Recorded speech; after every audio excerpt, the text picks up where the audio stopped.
regardless of the propriety, regardless of the propriety. Su Weisheng was kind and didn't exaggerate. He only wrote 3 sentences in his reply. If a man doesn't keep his word, why not die? His words and actions contradicted each other. What an old thief, teaching books to mislead the students. The old man was so angry that he vomited blood and fell seriously ill. Only then did the truth of the chess gambling incident at the academy come to light. The literary community naturally criticized this woman for being unreasonable. As for the chess players of the world, they suddenly realized that Su Weisheng would never lose if he played black. Although the position system limited the advantage of playing white first, it was simply a miracle that Su Weisheng, who had played more than 100 games and competed with the great chess players of that time, could still play black and not lose. These were important matters, and Su Fengyan also knew some trivial matters. Second sister was obsessed with cleanliness, and everything in the boudoir was meticulously arranged, almost to the point of being rigid. The vase, the brush, the inkstone, the chair, the couch, the stove, the book, and so on, had not changed in the slightest for more than 10 years. When he was young, the naughty Su Fengyan's favorite thing to do was to sneak into second sister's room and quietly move some small things that couldn't be seen. Without exception, Su Weisheng would always find some clues, and then find Su Fengyan and pinch his ears to death. Relying on his coarse skin and thick flesh, Su Fengyan never got tired of playing for many years. In his impression, Su Weisheng's clothes were simple and plain, but they were very clean. It was never as eye-catching as it was today, and it could be seen that she had left in a hurry. In the end, this warm and tender scene of a sister and brother meeting was ruined by a lustful little wimpy kid. Miss Hug. Su Weisheng lowered her head to look. It was a child with lively eyebrows. She only glanced at it, and before she even opened her mouth to speak, the little bug shrunk its neck. Perhaps it was this child's ability to observe people's expressions since it was in its mother's womb. It immediately ran away, hiding behind Sister Yu, who was holding the white cat and poking its little head out to peep. Wu Meinyang was intimate with him, jumping out of the gentle tomb of the world's heroes between Yu Yu's twin peaks. In the end, she was slapped to the ground by the child, who was in a bad mood. Wu Meinyang didn't get angry. She used her head to rub the child's trousers, making His Royal Highness, who had raised it until it was white and fat but refused to even hug it, furious. This was the first time Su Weisheng had seen the old god of swords, Li Chungang. The old man in the sheepskin coat was yawning, his spirit dispirited and listless. He didn't have the slightest respect for her because she was the princess of Bailiang or Su Qingchong. Su Weisheng, however, bowed respectfully and said, Su Weisheng greets surly. Sir, the word sword from the great snow plains are so loud that even the deaf can hear. Sir, everyone, and heir apparent. These 3 words had become a disaster after the spring and autumn period was settled. They were like a flood that couldn't be stopped.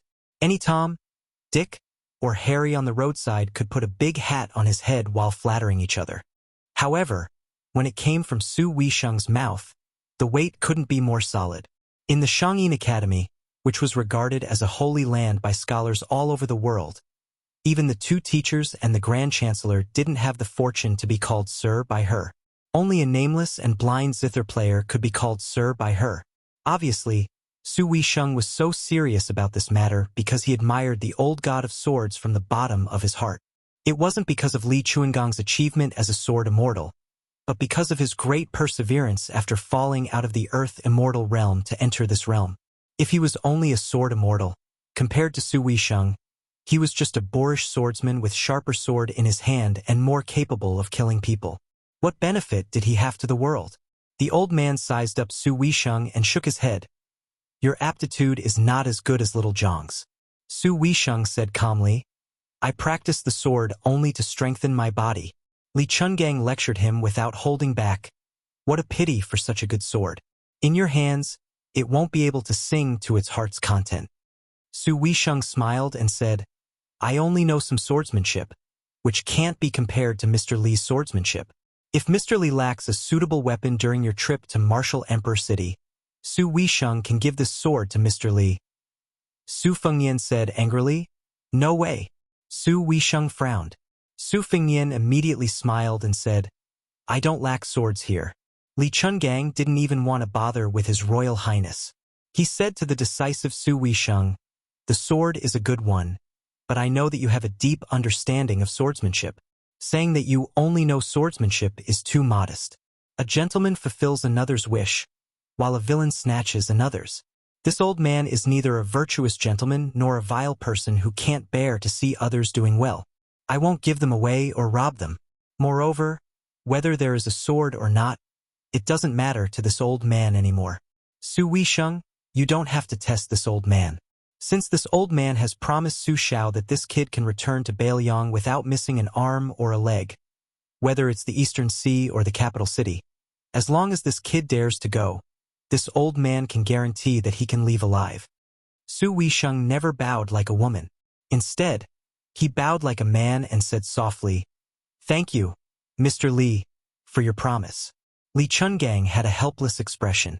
He clicked his tongue and said, I heard that the Jiang girl was bullied by you and wanted to get back some face for her after meeting you.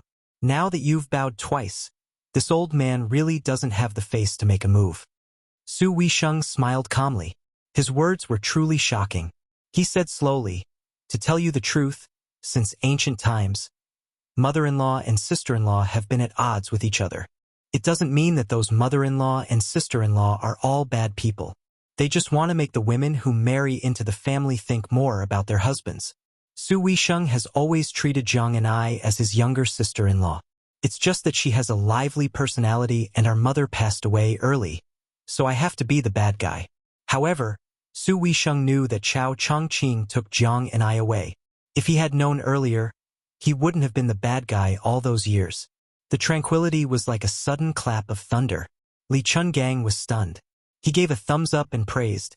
Su Xiao is more fortunate to have you than to have this rascal. This chapter was updated on the 22nd. Chapter 330. Su Weisheng was not surprised by Li Chunggang's praise. He looked at Su Fengnian and asked, Is there food on the ship? In order to stop you on the way, I was in a bit of a hurry and missed lunch. You owe those people a meal. Su Fengnian nodded and said, That's not a problem. There are many freshly caught freshwater fish stored on the ship. As soon as he finished speaking, Blue Bird went to instruct the cooks to get to work. Su Weisheng turned to disembark the ship and brought the 20 or so scholars of Jixia onto the deck. These scholars of different ages seemed to be somewhat reserved. Only a few military students took the initiative to come forward and greet His Royal Highness.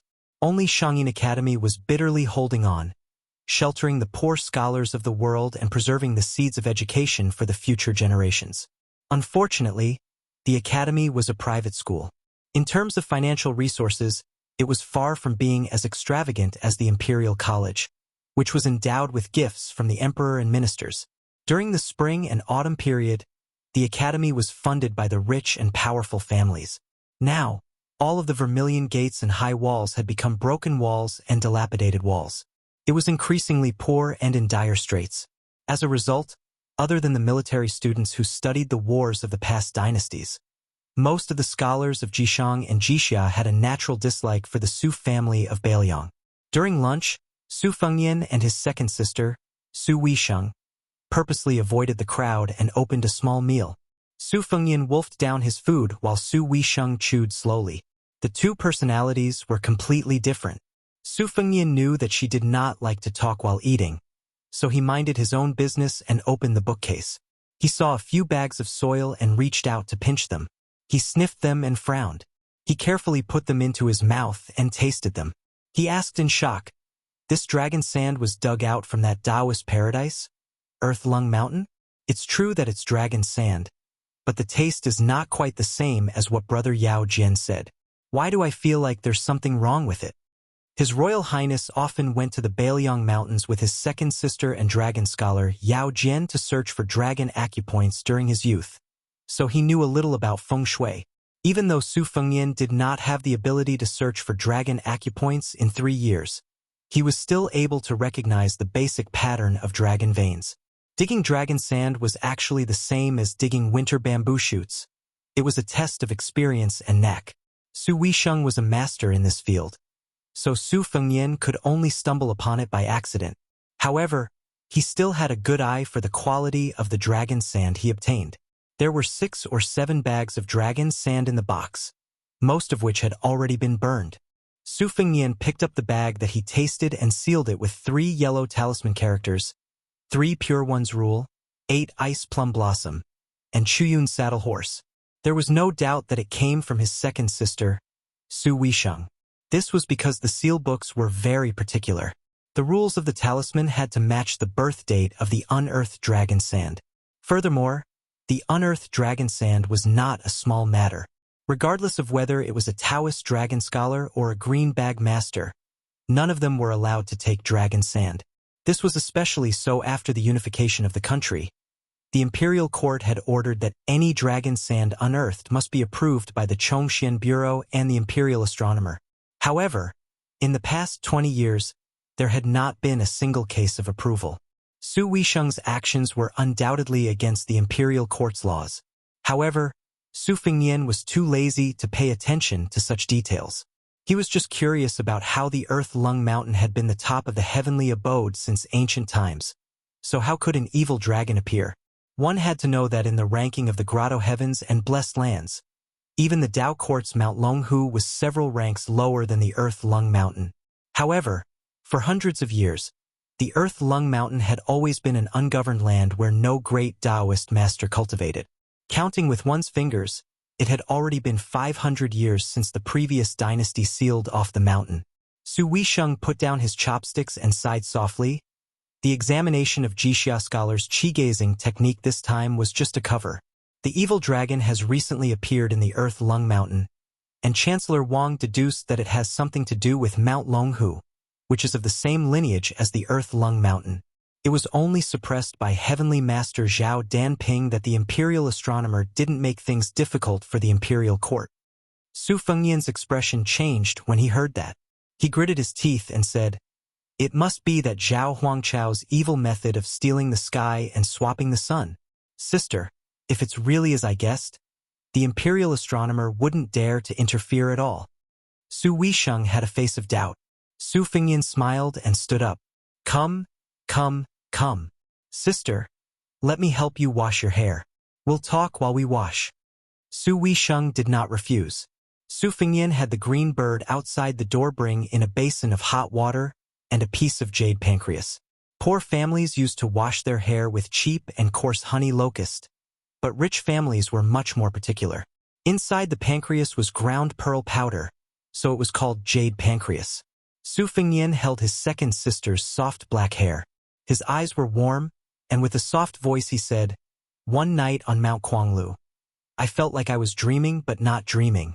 I saw Nyangqin. Nyangqin came with a white python to protect me. This disappointing son." Zhao Huangchao, who looked like a middle-aged Taoist, said that he was cultivating at Mount Longhu, but he was most likely the old ancestor in the capital. He rode on a black dragon and went on a spiritual journey. His ostentation was lawless, and he said that he was going to enforce justice on behalf of the heavens. Coincidentally, a scholar named Xianyuan Jingqing entered the realm of Confucian Saint a few days ago. I asked the old god of swords about the rules of celestial beings in a roundabout way.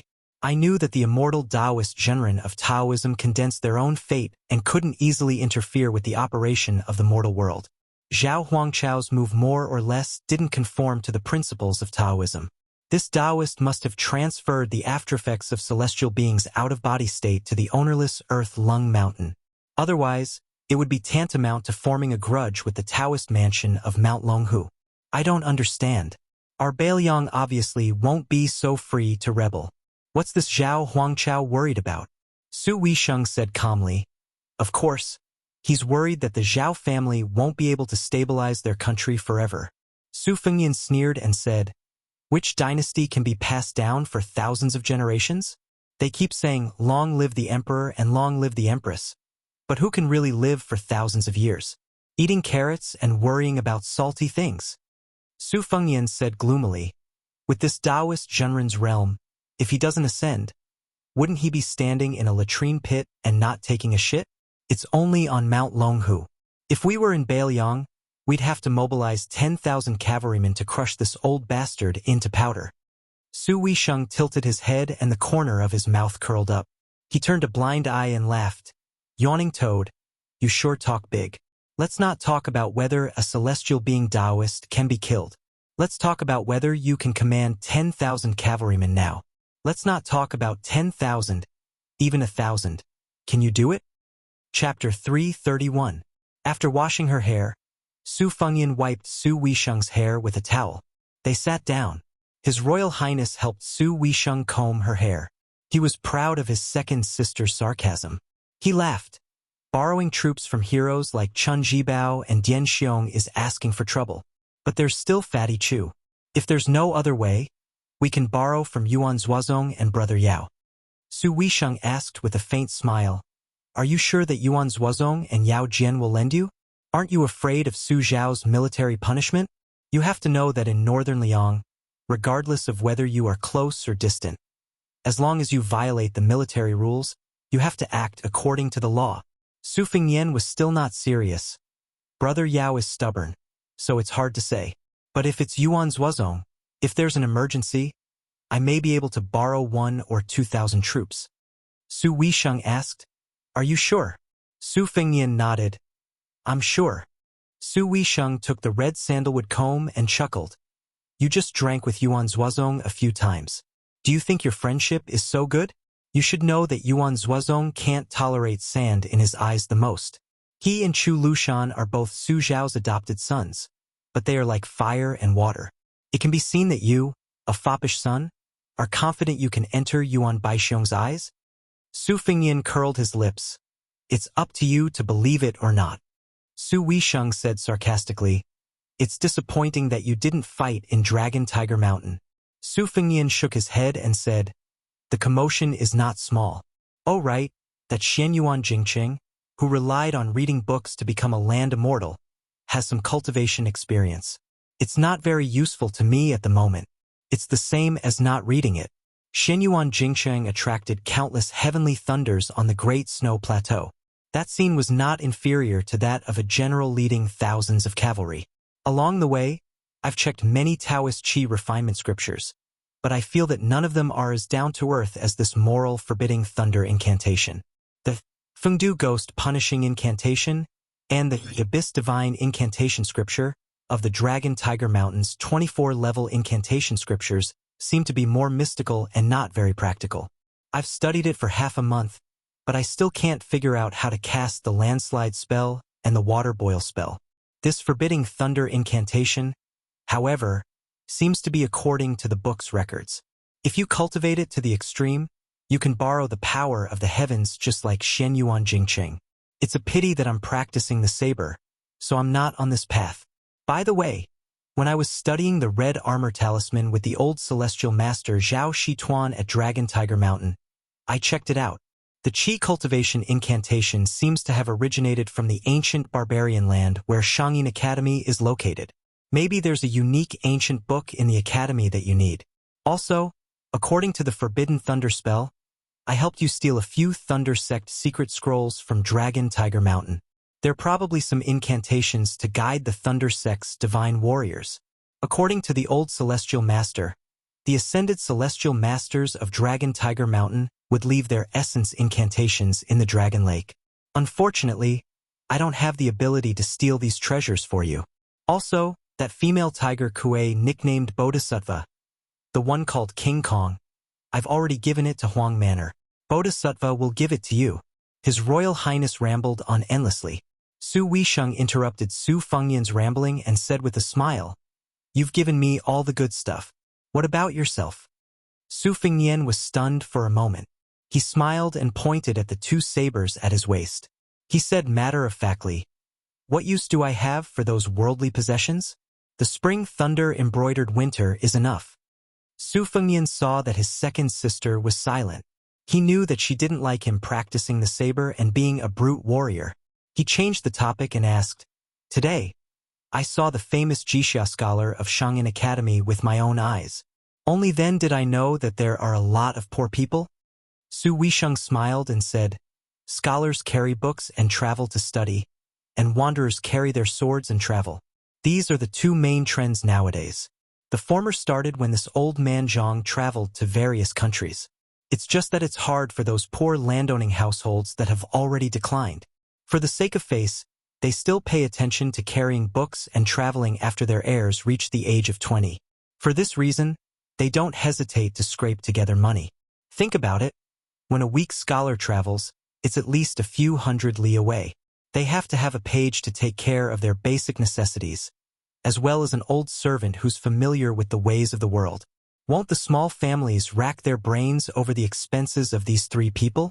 Therefore, some landowning households that have long been no different from the poor families don't dare to dream of traveling thousands of li when they carry books and travel to study.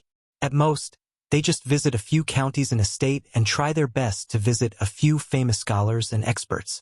They drink tea and discuss Taoism with them. That's all. The families of many scholars don't hesitate to squander their family fortune in order to enter Shangyin Academy. On this trip to Earth Lung Mountain, there was a Wuxia scholar in the group who stayed outside the academy for 18 years before passing the examination. He's already over 50 years old.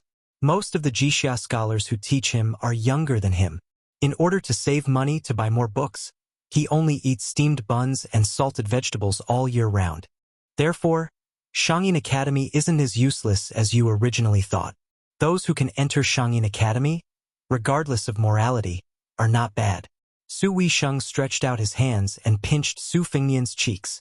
He smiled and said, "It seems that you've benefited a lot from these 2 trips. I'm wondering if I should persuade you to go to Beimang again." Su Fengnian said sluggishly, "Sister, do you really think so?" Su Weisheng increased his strength and said, "Since I can't stop you from practicing the knife, and it seems that your knife practice is not just about developing your limbs, it's not right for me to stop you. But let me say this first. Since you want to practice the knife, you should at least practice until you become a land immortal. Right? It's been hundreds of years since anyone has done this." Su Fengnian's face was bitter. He said vaguely, "Sister, why don't you practice the sword until you become a sword immortal?" Su Weisheng let go of his hand and smiled with squinted eyes. "Sister, you're a woman. Fighting and killing is not ladylike." Su Fengnian said helplessly, "Sister, you're so reasonable." Su Weisheng stood up and said, "Let's go. Since I've decided not to stop you from practicing the knife, I won't stop you from going to Martial Emperor City. You just have to be careful." Su Fengnian and his second sister walked out of the cabin together. Coincidentally, there was a poor old scholar leaning against the railing and looking at the river nearby. He muttered to himself, "Even a homeless dog like me has homesickness." Chapter 332. His Highness the Crown Prince happened to hear the old student talking to himself, but he ignored him. There were countless people in the 8 kingdoms during the spring and autumn period. Which one of them was not a stray dog? When he brushed past the scholar who was mocking himself as an old dog, he saw from the corner of his eye that the old man was clearly in a hurry. Seeing that His Royal Highness had no intention of stopping, he hurriedly turned around and made a deep posture as if he was looking at the river. He was very worried about the country and the people. He continued, "Before the Jinyuan period of my dynasty, the struggle in the imperial court was a struggle between the pillars of the country. It was a struggle between the civil and military officials who had helped the late emperor build the country. Each of them represented the forces behind them and schemed against each other. They fought for benefits. Among them, the orphans of the 8 kingdoms were lucky enough to occupy a seat. Starting from the Yong Hui period, Grand Secretary Zhang Julu began to hold power. After more than 10 years of the Yong Hui period, the talents of the 8 kingdoms, either voluntarily or by force, gradually abandoned the fence and integrated into the imperial court. The boundary between civil and military officials was blurred. It turned into a confrontation between the north and the south. The south was relatively weak, but it had the support of the 2 kings of Yan and Guangling. Especially in the short 4 years from the first year of the Yong Hui period to the 4th year of the Yong Hui period, led by the Minister of Personnel, Zhao Yuling, who was born of a concubine, from the south, Wang Xiongui, Yuan Guo, Han Lin, and the others from the Han family in the south were promoted one after another and were able to hold real power in their respective departments. They complemented each other with the Jiangnan scholar group and their power sword. They spared no effort to fight for one word: fame. However, the struggle for fame and fortune between civil and military officials was only on the surface.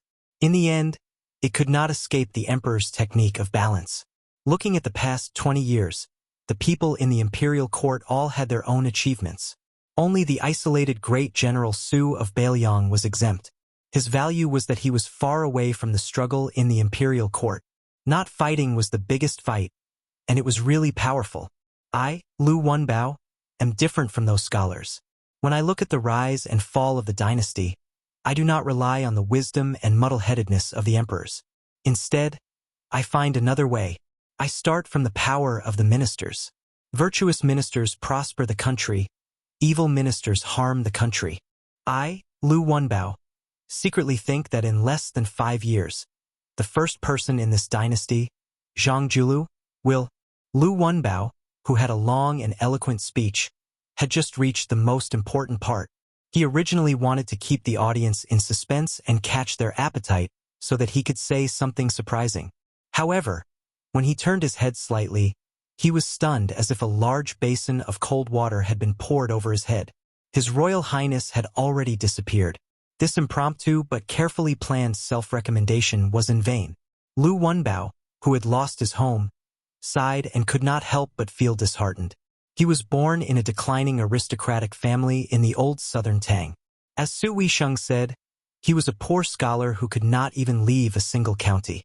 When he was young, he always thought about his mother, who said that before he was born, his palm was bitten by a leopard in his dream.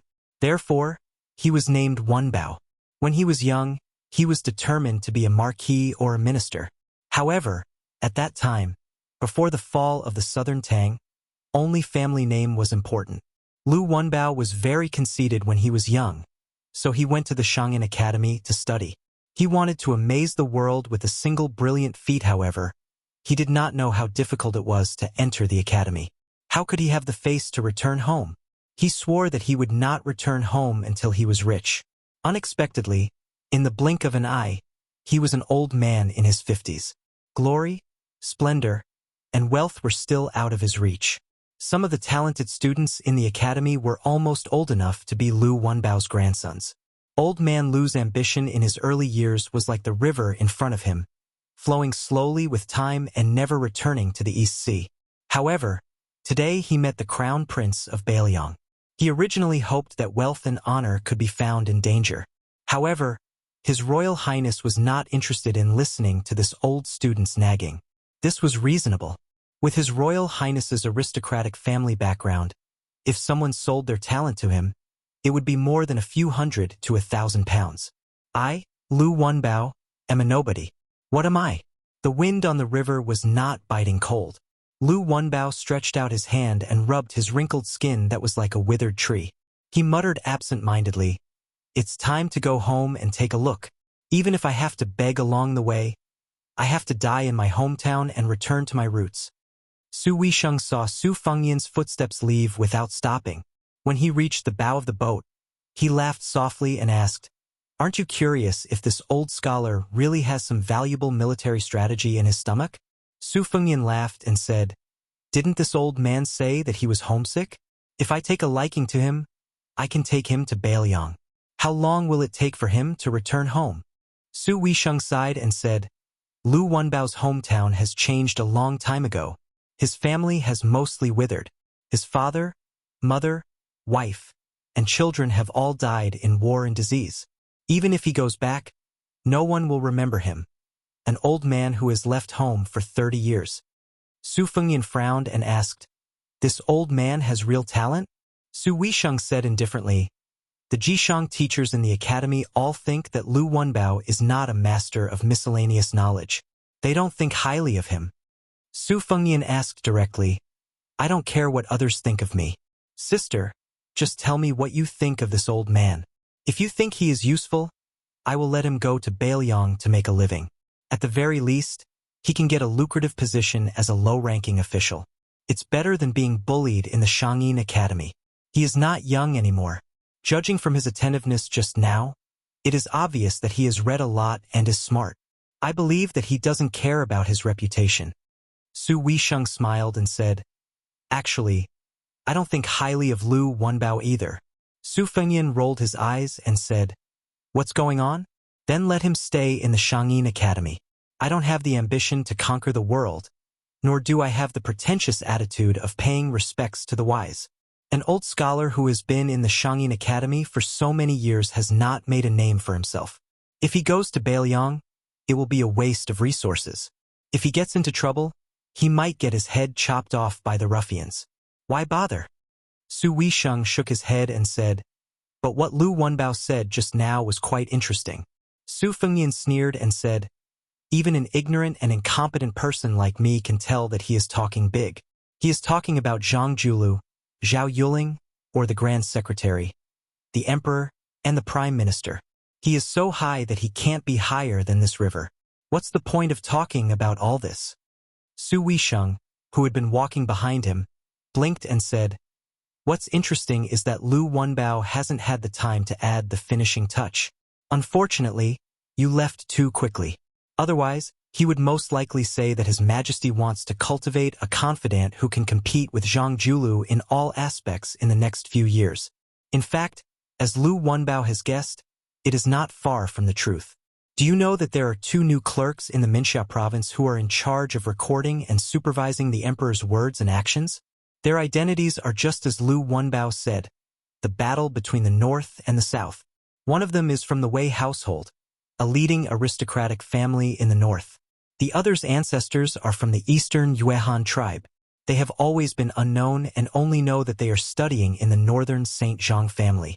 But according to reliable sources, the clerks who are in their 30s are highly regarded and trusted by the Emperor. If we talk about the path of the bureaucracy, it is very likely that they are the same as Zhang Julu's. After a few more years of hard work, perhaps this person will have the opportunity to make waves with one turn of the hand. It should be known that this secret is something that even many of the important officials in the imperial court cannot see through. But Lu Wenbao, a scholar who is far away from the imperial court, can use history books to determine the future. It is not easy. If you don't believe me, you can call Lu Wenbao over and ask him." Su Fengyan waved his hand and said, "Don't. Second sister, you have a divine foresight. When we were young, I never won a bet against you." Su Weisheng smiled with narrowed eyes.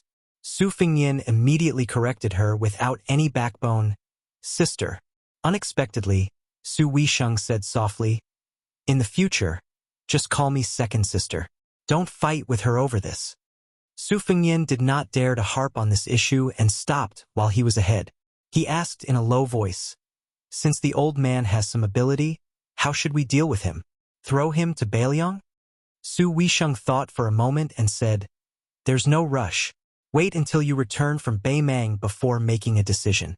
If you personally try to rope him in with just a few words, then Lu Wenbao's temperament, which has been tempered for decades, will climb up to his head again. With your impatient temperament, you won't have the good temper to temper anyone." Su Fengyan said with an aggrieved expression, "Sister, these words are too unreasonable." Su Weisheng changed the topic and looked directly at Su Fengyan. "I want someone from you." Su Fengyan was slightly stunned and said, "Say it." Su Weisheng smiled playfully, "Yu Xuanji." Su Fengyan frowned. "Yu You's father is a famous scholar from Shangyin Academy, but what use do you have for his daughter?" Su Weisheng was as rude and unreasonable as usual. "You're not giving?" Su Fengyan smiled shyly and said, "Can I lend it to you? Remember to return it to me." Su Weisheng said without hesitation, "Of course I'm lending it to you. Otherwise, what use do I have for a girl from you? If she's just a courtesan, Yu Yue, it's a waste of talent." Su Fengyan was puzzled. The country is already ruined. Even if it's Yu Xuanji, what can he do in Shangyin Academy? Su Weisheng went straight to the point. If you want to catch a 1,000-year-old tortoise, you have to put in some effort into the bait. Su Fengyan was full of doubts and curiosity. He couldn't help but ask, "Sister, tell me more about it." Su Weisheng shook his head and smiled without saying a word. Su Fengyan immediately pulled on Su Weisheng's sleeve and acted shamelessly. Probably because she couldn't win against His Royal Highness' childishness, Su Weisheng said something strange. I've always wanted to play a game of chess with an old senior. It's time to play. Su Fengnian didn't ask any more questions. He knew that no matter how reluctant he was, she would have to leave eventually. He said helplessly, "Sister, why don't I go to the academy to visit you after I go to the East Sea Martial Emperor City?" Su Weisheng said flatly, "No." Su Fengnian was about to say something, but she had already made it clear, there's no room for discussion. Su Fengnian let out a long breath and said softly, "Then you can take this boat. It's more comfortable to travel by water than by land. It'll save you a lot of trouble. I don't need it anyway." Su Weisheng didn't hesitate and nodded. Chapter 333. Su Fengnian went to look for Yu Yue. From the beginning to the end, from the beginning of their conversation to the parting of ways, the plump beauty, holding the white cat, did not speak to His Royal Highness at all. Su Fengnian went ashore and mounted the handsome white horse. Looking back, he saw her and Wu Meinyang, who had gained an unknown amount of weight. Su Fengnian sighed quietly. He could not see the slightest bit of joy or sorrow in her eyes. After this parting, they would not be able to meet again for at least a few years. If his second sister, Su Weisheng, did not say anything, Su Fengnian would not have allowed her to stay at Shangyin Academy. It seemed that her parents were buried there. When His Royal Highness returned to Beiliang after 3 years of traveling, if he had been a few days later, she seemed to have said that she would go to the academy to guard her parents' graves and would not set foot in Jianghu again. Su Fengnian sat on the horse and gently pulled on the reins. He turned the horse around and rode slowly along the road. He remembered that when he was still a dandy among dandy, he had a conversation with Yu Huakue, who was not Yu Xuanji. She had said that the word sorrow should be explained by the autumn in the heart of parting people. Su Fengnian looked up at the sky and muttered, "It's really a good time to be filled with bullshit homesickness and sorrow." On the shore, the little bug who was still lustful shouted toward the big ship, Sister Yu, when I grow up, I'll marry you. It's a promise." The corner of Long Yuxuan's mouth twitched. He grabbed the little kid by the collar and pulled him back. Then he leaped onto a horse and rode together with the father and son. If it were not for the kid's mischievous behavior, it would have been a happy and harmonious scene. Other than the father and son, His Royal Highness and his 2 retainers, Xu Xiao and Yang Qingfeng, were all riding horses. Princess Jing and Pei and the Morong siblings, Nan Wei and her brother, rode in 2 separate carriages. The old sword god and Blue Bird were the coachmen. This small group of people headed all the way to the northeast. At first, His Royal Highness not only seized the time to ask Old Manly for advice in martial arts, but he also took the time to go to the carriage and play a few rounds with the caged Princess Pei. Later, when they got close to the famous isolated city along the coast, he rode alone and became taciturn. Morong Tong Huang was fine, but Morong Wu Zhu's temperament was weak and she was not good at hiding her emotions. Ever since she met His Royal Highness, she had a very good impression of this handsome and confident young master. Especially after the battle on the snowy plains, it was His Royal Highness who had personally moved the boulder in their hearts. Anyone with a discerning eye would be sure that as long as the heir apparent joked about marrying him, she would probably shy away and accept his offer. Along the way, she would always sneakily lift the curtain and look at his back more than at the sea. There were thousands of kinds of injuries in the world. Emotional injuries were incurable, but there was no cure for mental illness. Surprisingly, Morong Tong Huang did not reprimand her and seemed to let nature take its course. They arrived. Looking up, they could see the towering outer wall of Martial Emperor City. The horses were intelligent. They did not need Su Fengnian to pull the reins and they would stop on their own. His Royal Highness from Beiliang did not look at the wall. Instead, he turned to look at the surface of the Eastern Sea and was lost in thought. After waiting for a long time, Blue Bird asked softly, "Young master, are we not going to enter the city?" Su Fengnian said softly, "Enter the city." He took the lead. The Martial Emperor City was a lone city that was independent of the dynasty. Therefore, the guards at the city gate were mostly decorations. They did not need any guide to enter the city unless they were martial artists who violated the rules of the Martial Emperor City and were not allowed to enter the city. The rest retreated equally regardless of whether they were commoners, nobles, or ministers. It did not matter if they rode on horses, jumped, or crawled into the city. Of course, ever since Wang Xianji became the city lord, the martial emperor city had never opened its gates to welcome guests. Even when the emperor who unified the spring and autumn period entered the city, the second in the world did not come out of the inner city to welcome him. It was the first time that Xu Xiu and Yang Qingfeng stepped into the martial emperor city. Even though they were used to the storms of the Jianghu, they still felt extremely heavy when they walked into the shadow of the city gate from outside the city. There were countless cities in the world. For the past 100 years, the martial arts evaluation was held once every 20 years. Only the city gate had seen almost all of the top 10 experts. The current outstanding figures who stood at the top of the martial arts world, such as Dong Tai, who rode on a donkey and carried a peach blossom branch, and Chao Chongqing, who was dressed in black, walked past. They were all like the people of the Jianghu around Xu Xiu and Yang Qingfeng. They had to pass through the city gate and follow the main road to face the inner city. There was a monster with the surname Wang, who claimed to be the second in the world. 2 years ago, there seemed to be a Western Shu swordsman named Jian Jihuang. He carried a sword case and walked past the city gate for the second time. Unfortunately, he only walked twice and left behind 6 famous swords. In the end, he did not even leave the city with his life. He just sat there and died on the city gate. Su Fengyan dismounted and led the horse forward. After walking for a while, he saw a wine stall by the side of the road. After hesitating for a while, he sat down and asked the waiter, "Do you have wine?" "Yes, yes, yes. We sell wine. How can we not have wine? We have all the good wine from all over the world here." The sharp-eyed shop owner saw that this young master was dressed in fine clothes and had an extraordinary aura. He thought that a big fat sheep had come. He told the waiter, who always felt that he only took money and was not willing to do anything, to scram to the side. He personally went up to the young master and praised himself. He jogged a few steps and came in front of the young master.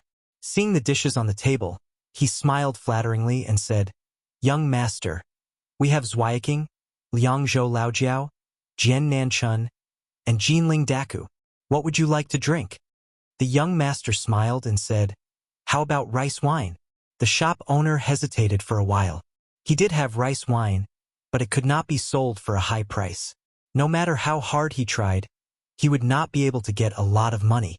Just as he was about to persuade the young man in front of him to change to those famous wines that cost more money, the young master turned his head and looked at the inner city wall. He said firmly, "Rice wine will do." The shop owner rolled his eyes and said with a smile, "Judging from your accent, you must be from Bailiang, right? Yellow rice wine is good. To be honest, our yellow rice wine is a century-old brand in the city. Although a pot of wine costs 20 taels of silver, which is a bit expensive, but you get what you pay for. It's definitely worth it. By the way, do you know about the competition that everyone in Jianghu knew about a few years ago? My goodness, I am an honest person. I did not say that it was a once-in-100-years event, but a once-in-a-decade event. Before the old swordsman Huang competed with the mayor, he drank a lot of rice wine at our stall. He praised our wine and said that he did not spend 20 taels of silver in vain. This swordsman is amazing. He has 6 of the 10 famous swords in the world. Young master, you said it yourself. How can the swordsman Huang be weak? Isn't that right? Alas, it is a pity that this swordsman did not drink enough rice wine at our stall. As the old saying goes, drinking wine strengthens one's courage. Heh! If he had another pot, he might accidentally use his skills as a sword immortal. The young master only listened to the shop owner's chatter and did not say anything. The servant girl in green who did not get off the carriage pursed her lips tightly. She wanted to say something but stopped. In the end, she did not open her mouth to disturb the young master. The old man with the sheepskin fur coat closed his eyes and dozed off. The young master finally said, "Give me a pot of wine and 2 bowls." Chapter 334. The tavern owner was stunned but still did as he was told. He thought that although the child had brought a lot of servants, none of them sat down. Why did he ask for 2 bowls? The tavern owner who brought the wine and bowls was in a very good mood. The cost of a pot was less than 1 tael of silver, but he asked for 20 taels of silver. He wanted to pour wine for this generous child for the first time. While he was secretly delighted, he couldn't help muttering that the wanderer from outside was so easy to fool. The child who had been cheated once didn't seem to mind the money at all. He said calmly, "I'll pour the wine myself." The tavern owner didn't want to be snubbed. He said cheerfully, "I remember clearly that the old swordsman sat on the right side of you at the same table." The child said, He poured 2 bowls of wine, one of which was on the right side of the table. He took the bowl in front of him and took a sip. He looked up and smiled. "The old man with the sword case is missing 2 front teeth, right?" The tavern owner thought for a while and nodded. He was a little nervous. Could it be that the Bailiang child and the master swordsman surnamed Huang knew each other? If it was true, the 20 taels of silver that he hadn't gotten used to would be a hot potato. The young master smiled and said slowly, "Also, that old man with missing front teeth definitely doesn't have 20 taels of silver to pay you. At most, he would pour out all his copper coins to buy a bowl or 2 of rice wine and drink it sparingly. Right?" The tavern owner was completely flustered and his face was stiff. Although the people in the martial emperor city were born with an indescribable sense of superiority and were used to squinting at the Jianghu people from outside, there was a limit to this sense of superiority. In this world, no matter how they made a living, didn't they have to weigh their own weight when dealing with people? The more humble a family was, the more shrewd and calculative they were. If they didn't have a good eye for the wind, how could they make others willingly take out silver and copper coins from their pockets? Although the owner of the wine stall was an old sparrow who liked to point out the world and had seen many so-called masters, it was just a glib tongue. Anyway, no one would care if he scolded or praised him.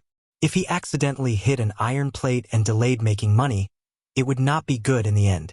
Fortunately, the young master didn't argue with him about the lie and continued to drink. This made the owner of the wine stall feel relieved. He didn't dare to boast anymore and went to stand behind the cabinet, carefully guessing who this young man was. He stared at the long and short sabers hanging from the young master's waist. TSK, what a rare good saber. Could he really be the son of a powerful Bailiang family? However, he had never heard of any famous sex or martial arts families in Bailiang. Ever since the death of the previous generation's spear immortal, Wang Xiu, Bailiang did not have any capable experts. In that poor place, Bailiang's 300,000 cavalrymen were the most frightening. It was said that the scholars, rangers, and the like were all very ordinary. No one stood out. The curtains of the 2 carriages had been lifted. Murong Tonghuang and Murong Wuzhu both looked at the silent His Royal Highness and felt somewhat confused. Princess Jing and Pei Nanwei had seen many different faces of His Royal Highness, but she had never seen Su Fengyan at this place. He didn't say anything, didn't smile, and didn't grieve. Unexpectedly, he made people feel inexplicably worried, like a child who had made a mistake. A child? Pei Nanwei sneered. Could a child walk out of the reeds outside Xiangfan City alive? Could he turn the whole bull gang upside down?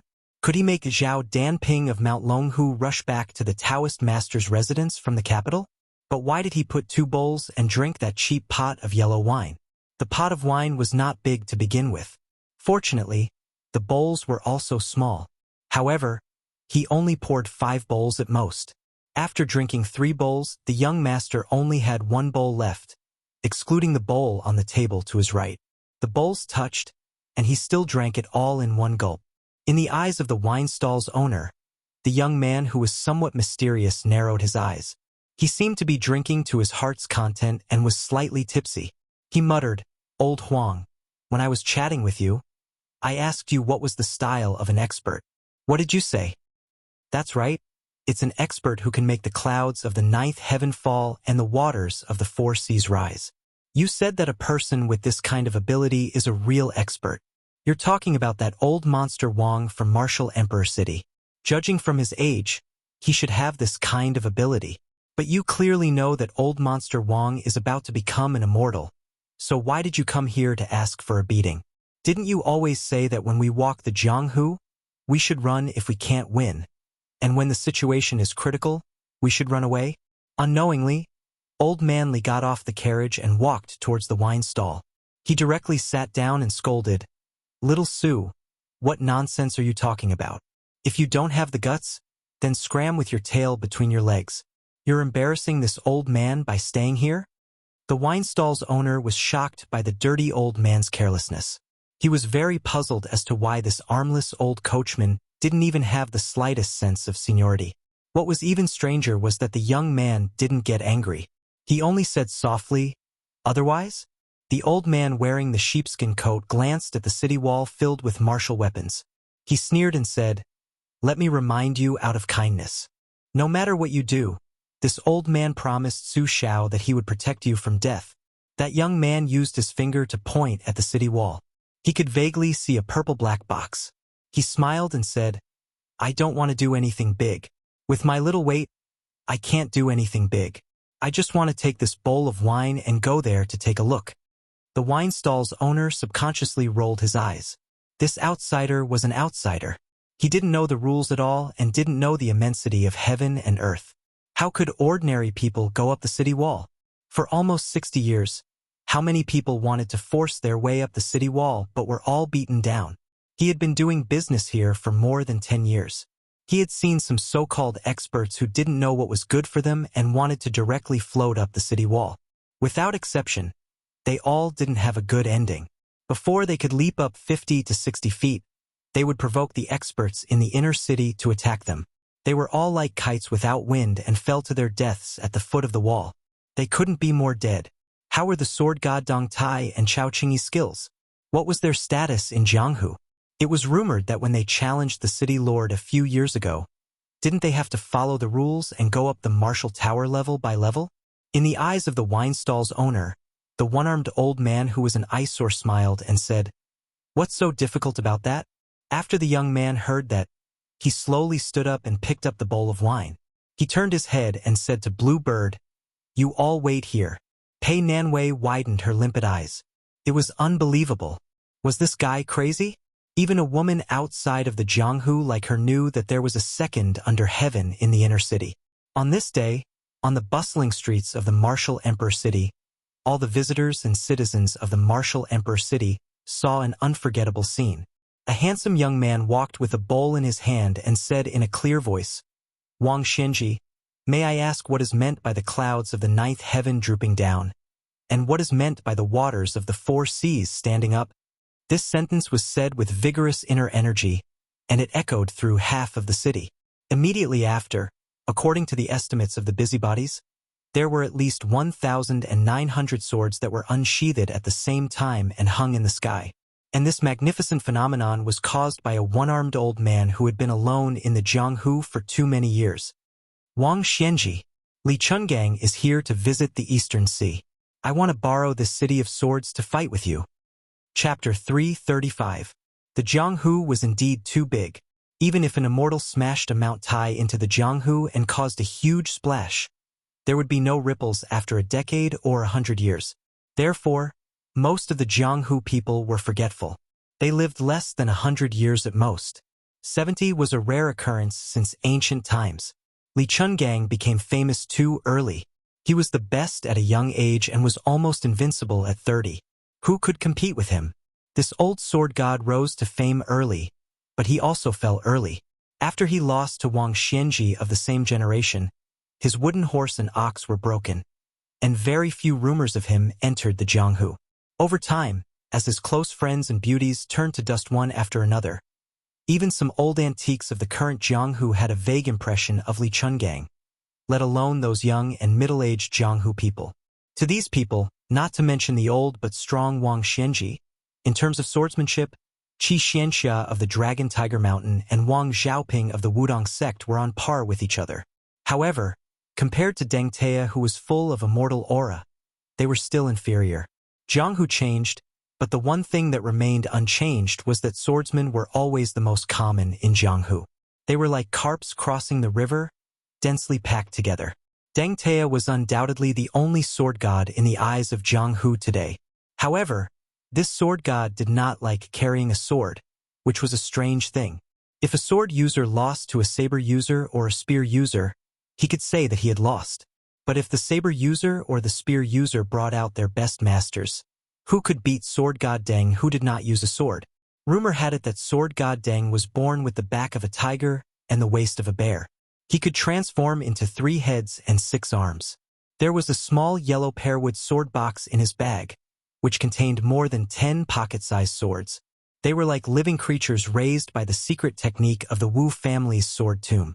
They could eat meat when hungry and drink blood when thirsty. It was very mysterious.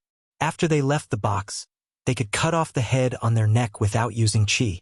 Unfortunately, only the lord of the martial emperor city had seen such a superb sword immortal skill. No matter how big the Jianghu was, Sword God Deng was qualified to look down on everyone else.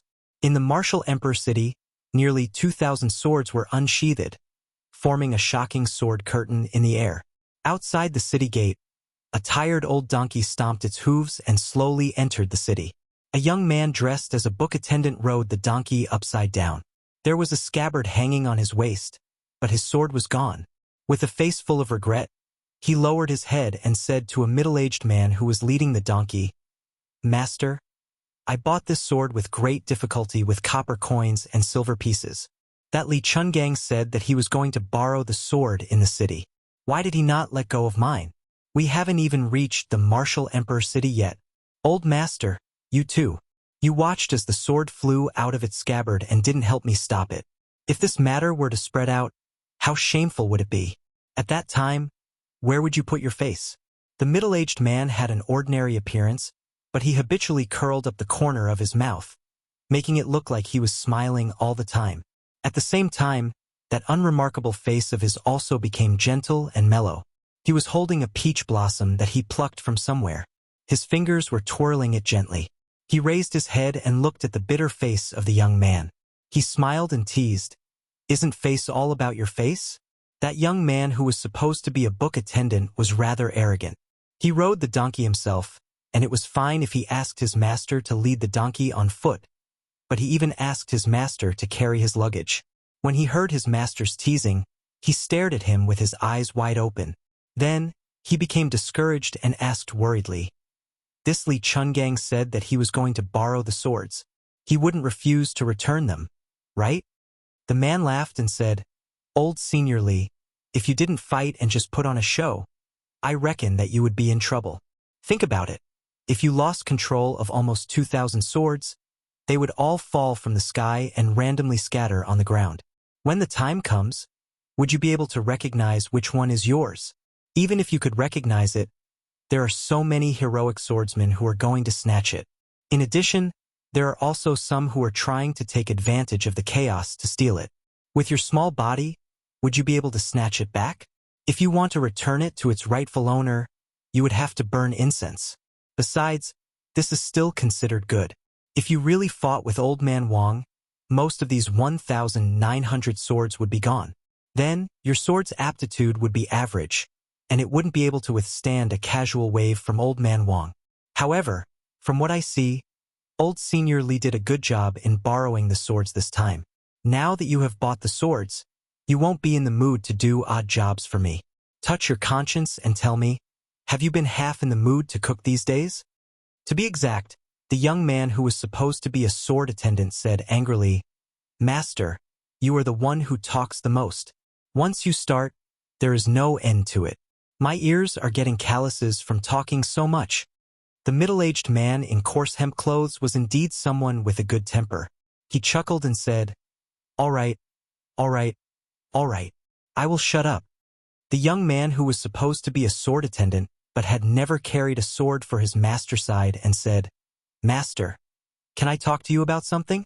After leading the donkey into the city, the man who was standing on the main street and looking at the inner city wall smiled and said, "Old Senior Li and Old Man Wang are going to fight. Aren't you making things difficult for me?" The sword attendant took a step back and said, "Master, why don't you take advantage of the chaos and pick up 17 or 18 swords for me? Anyway, Master, you are just picking up swords, not stealing or robbing. It doesn't matter." The man smiled knowingly and said, "Look, you were just saying where my face is. If I carry more than 10 swords on my shoulders and run on the street, will I have face?" The sword attendant's heart was as dead as ashes. He said with a sad face, I have been working hard for more than 600 years by your side. It wasn't easy for me to save 17 taels of silver, and I spent all of them on swords. If I had known, I wouldn't have come to this bullshit martial emperor city. Bullshit. When the man saw that the young man was about to cry, he said with a headache, all right. When there is no one around later, I will help you pick up a good sword. The young man's face suddenly changed. He smiled brightly and said, Master, are you tired? I will help you carry the book box. The man laughed angrily and said, how immoral. If I carry the book box for you, it will be the donkey who will be tired. It is better for me to be tired. The sword attendant grinned and looked up at the gloomy sword curtain above the city. He looked absent-minded and asked softly, Master, who do you think will win if we really fight? The man smiled and said casually, unless we fight to the death, Old Man Wang has a much higher chance of winning this battle. The sword attendant curled his lips and rolled his eyes. This Li Chungang is too useless. He only knows how to create such a scene to scare people. Isn't he just an embroidered pillow? The man showed a rare, dignified expression and said in a low voice, Sanlu, don't be disrespectful to Senior Li. The young man saw that his master was angry, so he didn't dare to say anything and obediently said, oh. But then, with a face full of unwillingness, he said, that Old Man Wang is just a dog sitting on a pile of dog dung, proclaiming himself as a king. If Old Master were to use your full strength, you would definitely beat him up until his parents wouldn't recognize him. The man laughed and shook his head. I won't count on it in this life. The sword attendant, who didn't care about his master's identity, seemed to be angry at his master's failure and snorted in anger. The man didn't care and said absent-mindedly, you children naturally don't know what it means if Li Chungang wasn't born. Swordsmanship would be as long as the night. For 500 years, there have been countless genius swordsmen, but only the senior's swordsmanship cultivation is on par with Ancestor Lu. As for me, I might be lucky enough to be better than Senior Li in killing people, but in terms of swordsmanship cultivation, I'm much weaker. The sword attendant only listened to the good words and said with a smile, isn't practicing swordsmanship for fighting and killing? The man smiled. You've thought it through.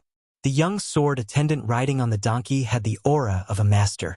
The man stopped spinning the peach blossom branch and said in surprise, it's here. You're lucky to see it. This fight is really going to happen. It's not all talk and no action. A loud voice came from the attic in the inner city. Li Chungang, please come out of the city and fight with me in the sea. Countless people in the martial emperor city looked up at the same time. A burly white figure was like a comet that blasted from the top of the attic to the East Sea. 1,900 swords pointed at the East Sea. One person jumped on the sword and flew to the East Sea. The strongest battle in the world. Chapter 336. When the two silhouettes left the city and entered the sea, the martial emperor city went through a brief moment of dead silence. Then, a wave of noise broke out in an instant. No matter if it was the common people in the city or the heroes from other places, they all rushed out of the city. If one were to look down from the sky above the city, it was as if 4 torrents had converged near the 4 gates. Then, 3 of the torrents made a turn and rushed towards the East Sea. Some of the impatient Jianghu people who were good at martial arts didn't care about walking at the speed of a tortoise. They directly leaped onto the roofs and vaulted over the walls of the city. Such a spectacular scene of hundreds of people jumping up and down at the same time was indeed rare. In just half a cup of tea's time, the streets of the martial emperor city, which could fit more than 100,000 people, were empty and deserted. After all, the one-armed old man who called himself Li Chungang had the ability to control 1,800 swords. It couldn't be faked. Moreover, Wang Xianji had been overseeing the martial emperor city for more than half a century. Whether it was the divine swordsman Dong Tai or Chao Guanzi, they had never let him out of the city for a battle. Even if one were to use their butts to think, they would know that this outdated old man wearing a sheepskin fur coat was a rather tyrannical character. Such a battle at the pinnacle that was hard to come by. If they missed it, they would regret it for the rest of their lives. The bustling main street was empty in an instant. Even the wine stall owner and the 2 waiters ran out. Only His Royal Highness and the others were forced to stay.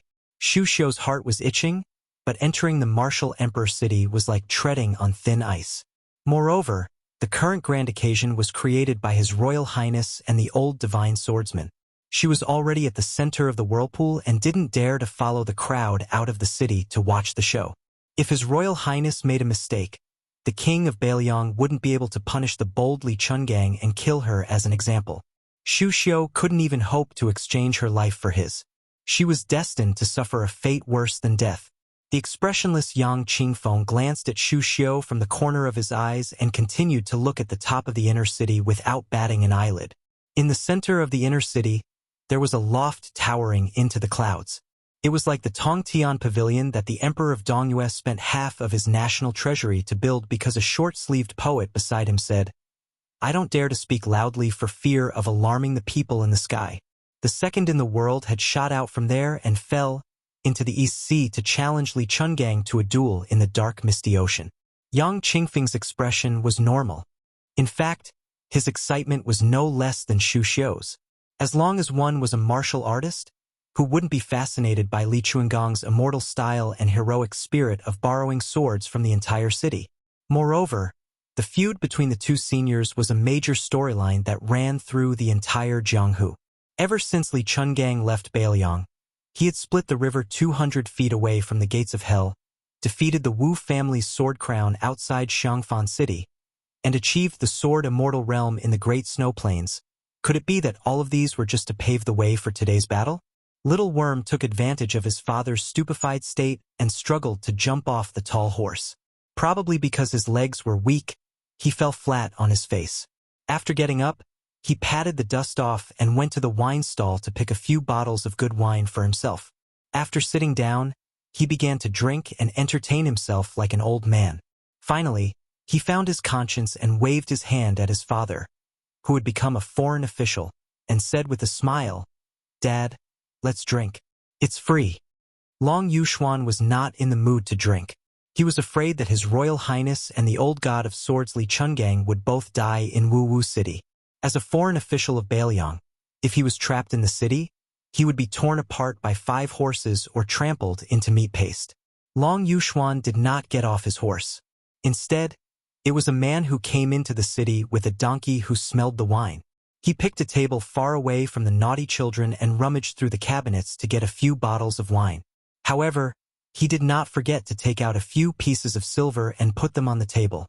The young swordsman sitting on the donkey's side and jumped off the donkey's back.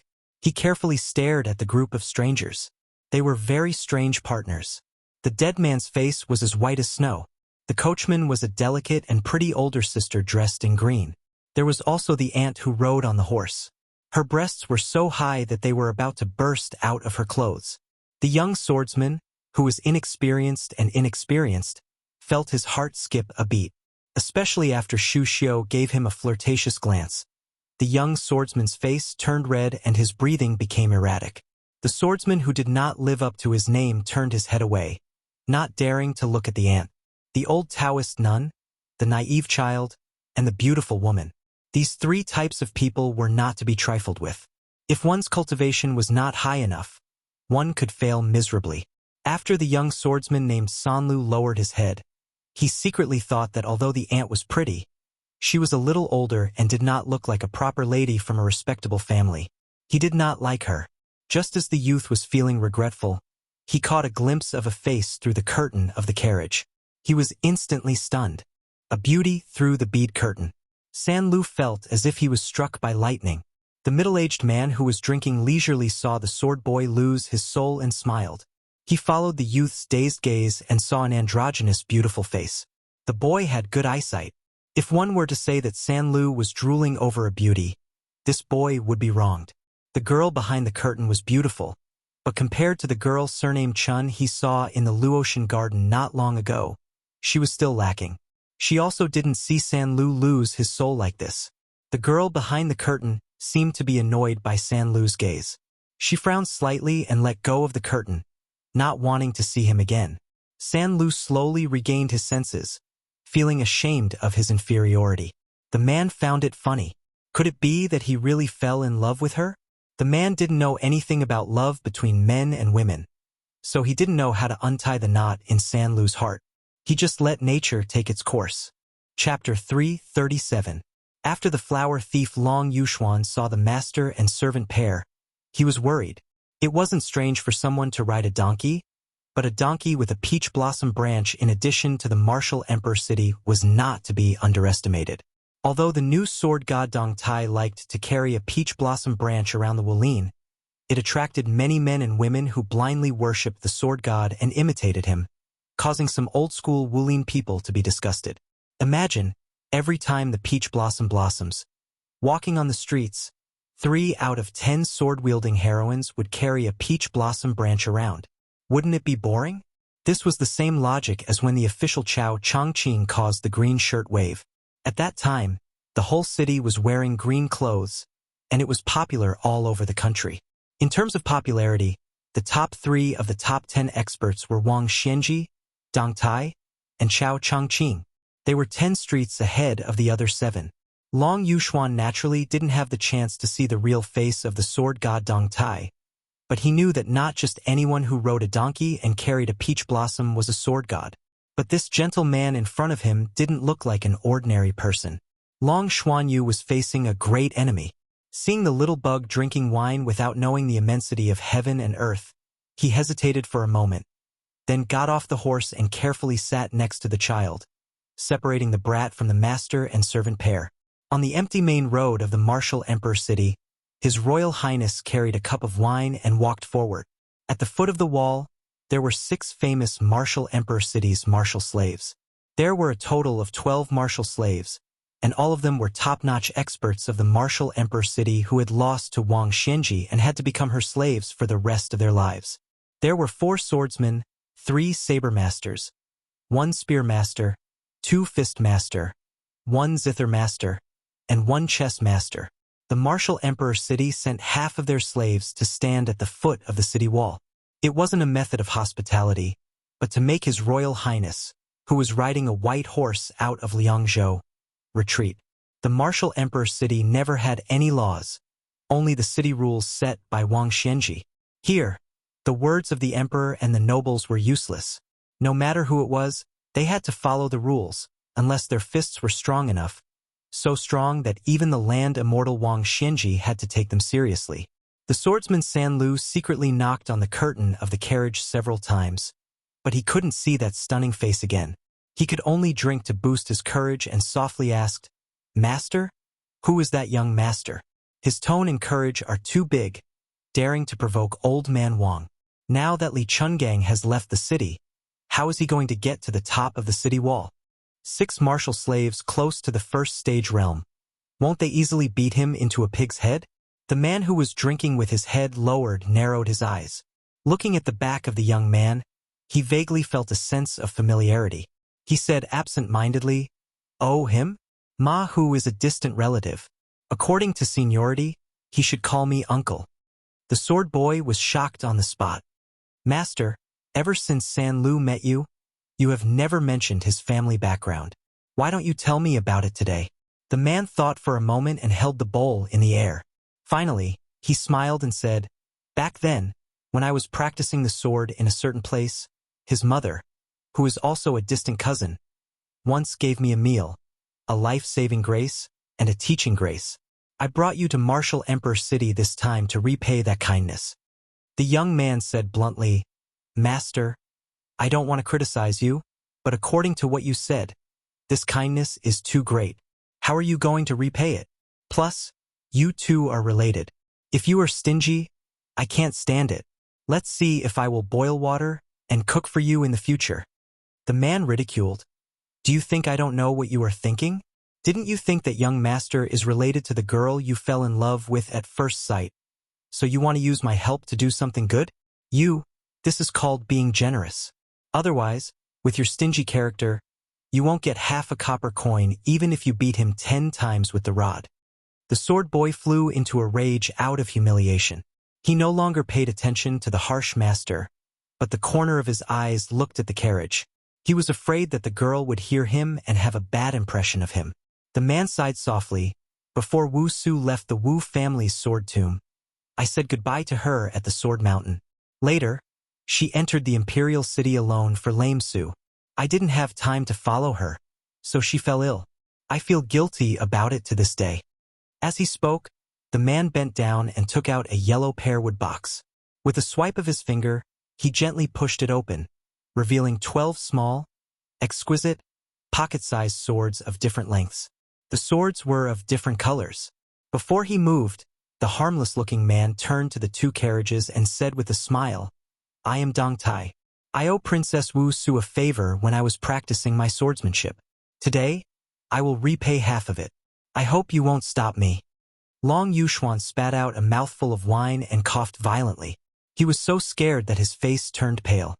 Different from Princess Wuxia's swordsmanship that saved people, Dong Tai only practiced swordsmanship to kill people. He didn't show the 12 swords in the box to ordinary people. This time, he made an exception and used 6 swords. The heartless little bug showed a dignified expression for the first time. Xing Yi held the instant spear tightly. He didn't take the man who called himself Dong Tai lightly because of his friendly attitude. Xu Xiao and Yang Qingfeng looked at each other. Morong Tonghuang lifted the curtain again. He opened his eyes wide and frowned. The young sword boy who was closest to Dong Tai was full of pride and vigor.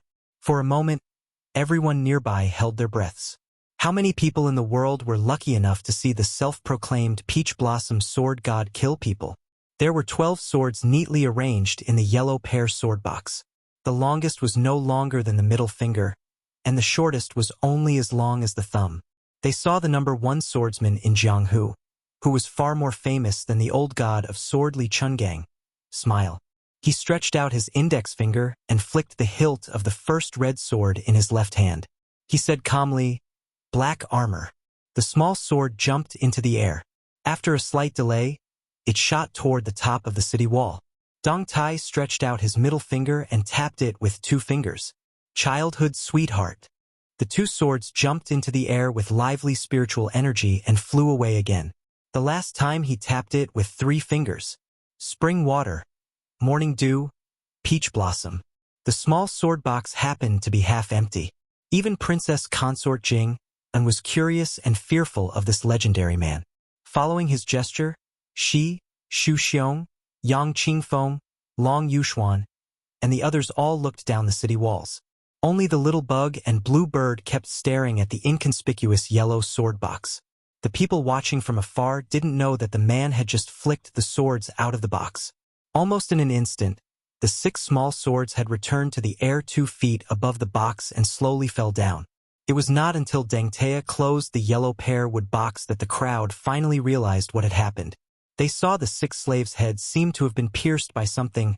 6 streams of blood spurted out. 6 corpses were knocked against the city wall, and finally slowly fell limp to the ground.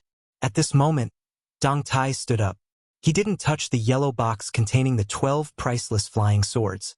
He smiled at the little bug who was shaking his head and said, "Dong Tai congratulates old immortal Zhao for returning to his natural state and being free and unfettered. Please give this box to His Royal Highness and tell him that Dong Tai's killing techniques with flying swords are in this box." The little bug sighed with a sad face. "You're just going to leave like this? Are you forcing Wang Xianji to fight Li Chungang to the death? If Li Chungang loses, how can Su Fengnian walk out of the martial emperor city? What's the point of giving him the 12 flying swords?" Dong Tai picked up the peach blossom branch and led the donkey over. He smiled and said, "Old immortal, this has nothing to do with Dong Tai." The little bug rolled his eyes and said helplessly, "I really don't understand the current Jianghu." The flower thief Long Yuxuan's eyeballs almost fell to the ground. Without any obstacles, His Royal Highness smoothly walked to the top of the city wall. He approached the red sandalwood sword box and sat down cross-legged.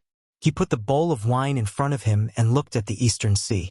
Perhaps the old monster in the martial emperor city knew about the situation in the city and was really angry.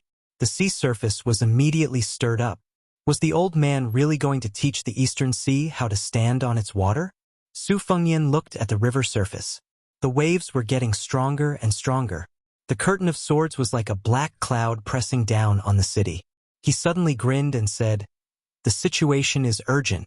Let's go. Old Huang, when I come back alive from Beimang, I'll come and see you again." On this day, Other than the battle between the two sword deities of the Jianghu in the past 100 years, there was another matter that shook the world. The young chief of the Wudong Mountain rode a crane down the mountain. Chapter 338. Qi Xianxia was a serious Taoist Longhu, but when he arrived at Mount Wudong and stayed there for a long time, he was also greatly harmed by Hong Shixiang. He was either dragged to repair the temple or chopped firewood and burned charcoal to build a bamboo house. During this period, it was inevitable that he would bump into several generations of Taoists of Wudong. At first, the Taoist children of Wudong's younger generation did not have a good expression on their faces. Later on, when they saw this Taoist from Mount Longhu, although he always had a straight face as if they owed him tens of thousands of strings of coins, his heart was not bad. In addition, the young martial granduncle who was also the chief treated him with respect. Furthermore, when the Taoist children heard that this fellow's swordsmanship was on par with their sixth martial granduncles, the bolder ones plucked up the courage to ask him about the flying sword dharma. Qi Xianxia was also generous and did not have any prejudice against his family background. He answered all questions. In the end, a large group of Taoist children who admired the sword immortal's elegance and the Jianghu's reputation followed behind him and chattered non-stop. The remote bamboo house that Qi Xianxia lived in also became a lot livelier. Unlike Mount Longhu, which had countless golden rules and jade rules, Mount Wudong did not pay much attention to them. Qi Xianxia originally thought that he would be very uncomfortable. Unexpectedly, not to mention those mischievous and naive Taoist children, even a few of his senior brothers who rode bulls, Chen Zhao, Song Jiming, Yu Xingrui, and the others, had indifferent interactions with him. Unknowingly, Qi Xianxia lost some of his original intention to compete with the bull riders. He calmed his mind and practiced swordsmanship on Mount Wudong. Occasionally, he would go to the Taishu Temple on the main peak to admire the sunrise and sunset. Looking into the distance, the 72 peaks in the four directions were like lotus petals protecting the main peak. Together, they presented a posture of worship. Every time he finished his breathing exercises and retracted his gaze, Qi Xianxia could not help but look at the celestial sword that was left behind by Ancestor Lu. It hung under the eaves of the Great Gung. Qi Xianxia had a lot of respect for Ancestor Lu, who had not appeared in the world for 500 years. Otherwise, he would not have wholeheartedly practiced swordsmanship and pursued the ultimate sword technique of taking the head of an enemy from 1,000 miles away. In Taoism, there were two types of swordsmanship. Since ancient times, Taoist swordsmanship was respected. Simply put, Taoist swordsmanship cut off the 7 emotions and 6 desires, while Taoist swordsmanship cut off demons and evils. The former was beneficial for cultivation and had no harm, while the latter was unavoidably tainted by karma. There was once a heavenly master of Mount Longhu who had encountered a rare heavenly tribulation because of this and almost died on the spot. If not for Mount Longhu's prompt decision to sacrifice a few dragon pool lotus of fortune as the price, the consequences would be unimaginable. Mount Longhu did not have any objections and regrets when Qi Xianxia walked the path of Taoist swordsmanship. Today was the birthday of Yujing God Xinwu, the great emperor. There was an endless stream of pilgrims who went up the mountain to burn incense. Speaking of which, it was strange. Ever since the person who rode the bull took over as the chief, although there were no immortal deeds like the previous chief, Wang Zhonglo, who could break a river with one finger, and this person with the surname Hong did not even leave the mountain once. The incense on Mount Wudong was getting more and more prosperous. Qi Xianxia often listened to his fellow disciple Bai Yu talk about fate and knew a thing or two about it. He observed the clouds and the clouds at the main peak. It should be known that Wudong was located in the northwest of the continent, and the fate of the world had always flowed from the west to the east, like a rolling river flowing to the sea. However, in this period of time, even Qi Xianxia, who was a layman, could vaguely see the sea of clouds surging and gathering outside the 72 peaks. It was just that he did not know when it would accumulate and erupt. Fortunately, Qi Xianxia was never willing to worry unnecessarily. Whether or not Xuanwu would rise, whether or not Longhu would prosper, who was the real Taoist ancestral court, who was bestowed with the title of king by the imperial court, none of these were important to him. Qi Xianxia's heart suddenly jumped and his eyes widened. He raised his head and looked at the celestial sword that had not been unsheathed for a full 500 years. This ancient sword that had been silent for half 1,000 years after Lu Zhu ascended to immortality was actually trembling like a dragon. The sea of clouds on the 72 peaks boiled and finally, like 72 white dragons swimming towards the main peak. Hundreds of yellow cranes soared and circled. The vast number of pilgrims who flocked to the mountain for the birthday of Jinwu, the great emperor, raised their heads almost at the same time to see this strange phenomenon. No one knew who shouted that Jinwu, the great emperor, had appeared, but tens of thousands of fearful pilgrims knelt on the ground together. If you told the ordinary people in the world about the saint scriptures, mysterious morals, and profound Buddhism, it would not be of much use to them. They usually liked and feared things that were shallow and obvious, just like the ordinary people who saw the swords, spears, and sticks in the hands of the ruffians, or the embroidered patchwork clothes and palanquins of the officials. Therefore, Buddhism had the 18 hells, which scared people and made them tremble in fear. Taoism had all kinds of Zhenren and immortals to save the world and help the people. These things were often disdained by the scholars and masters, but to the ordinary people in the streets and alleys, it was the most frightening thing. After the death of the Big Dipper Lord, Jinwu the Great Emperor took charge of Wudong and issued edicts to the north. In its heyday, countless pilgrims from the south would come to Wudong to burn incense and pray for blessings. Now, Wudong's reputation was waning, but most of the people in the north still believed in it, especially with the sea of clouds rolling overhead and the yellow cranes crying together. Who would not worship it as if it were a god? Chun Yao, who was looking for an ancient book in the Sutra Tower, staggered to the window and opened it with trembling lips and tears running down his face. Senior Brother Wang, little brother has succeeded.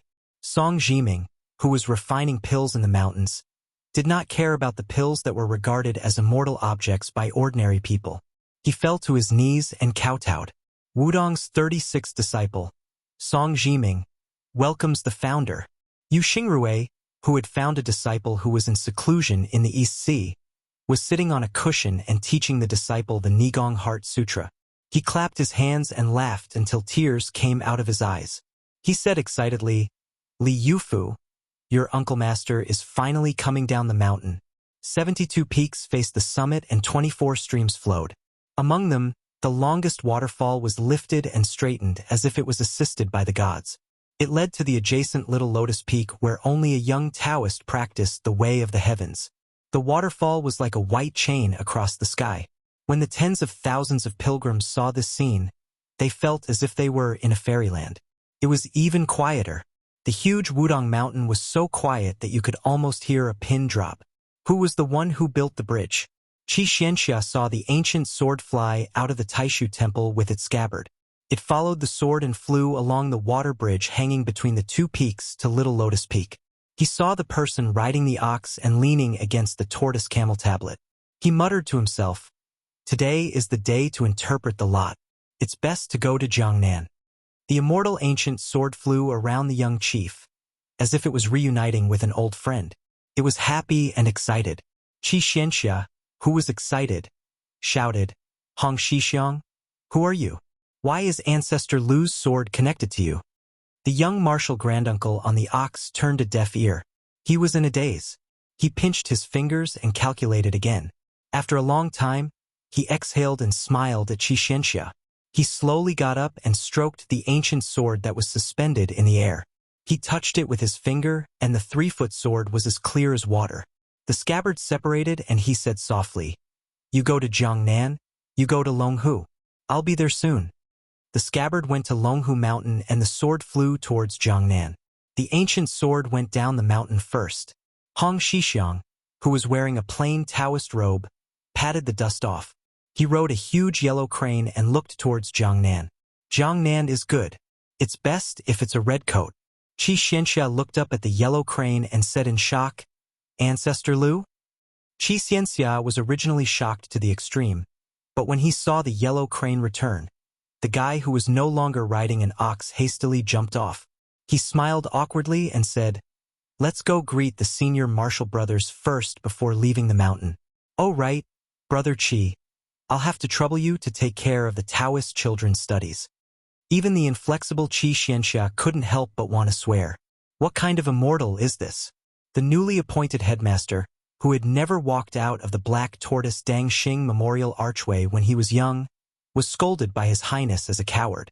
He finally had the guts to go down the mountain. It was a natural wonder.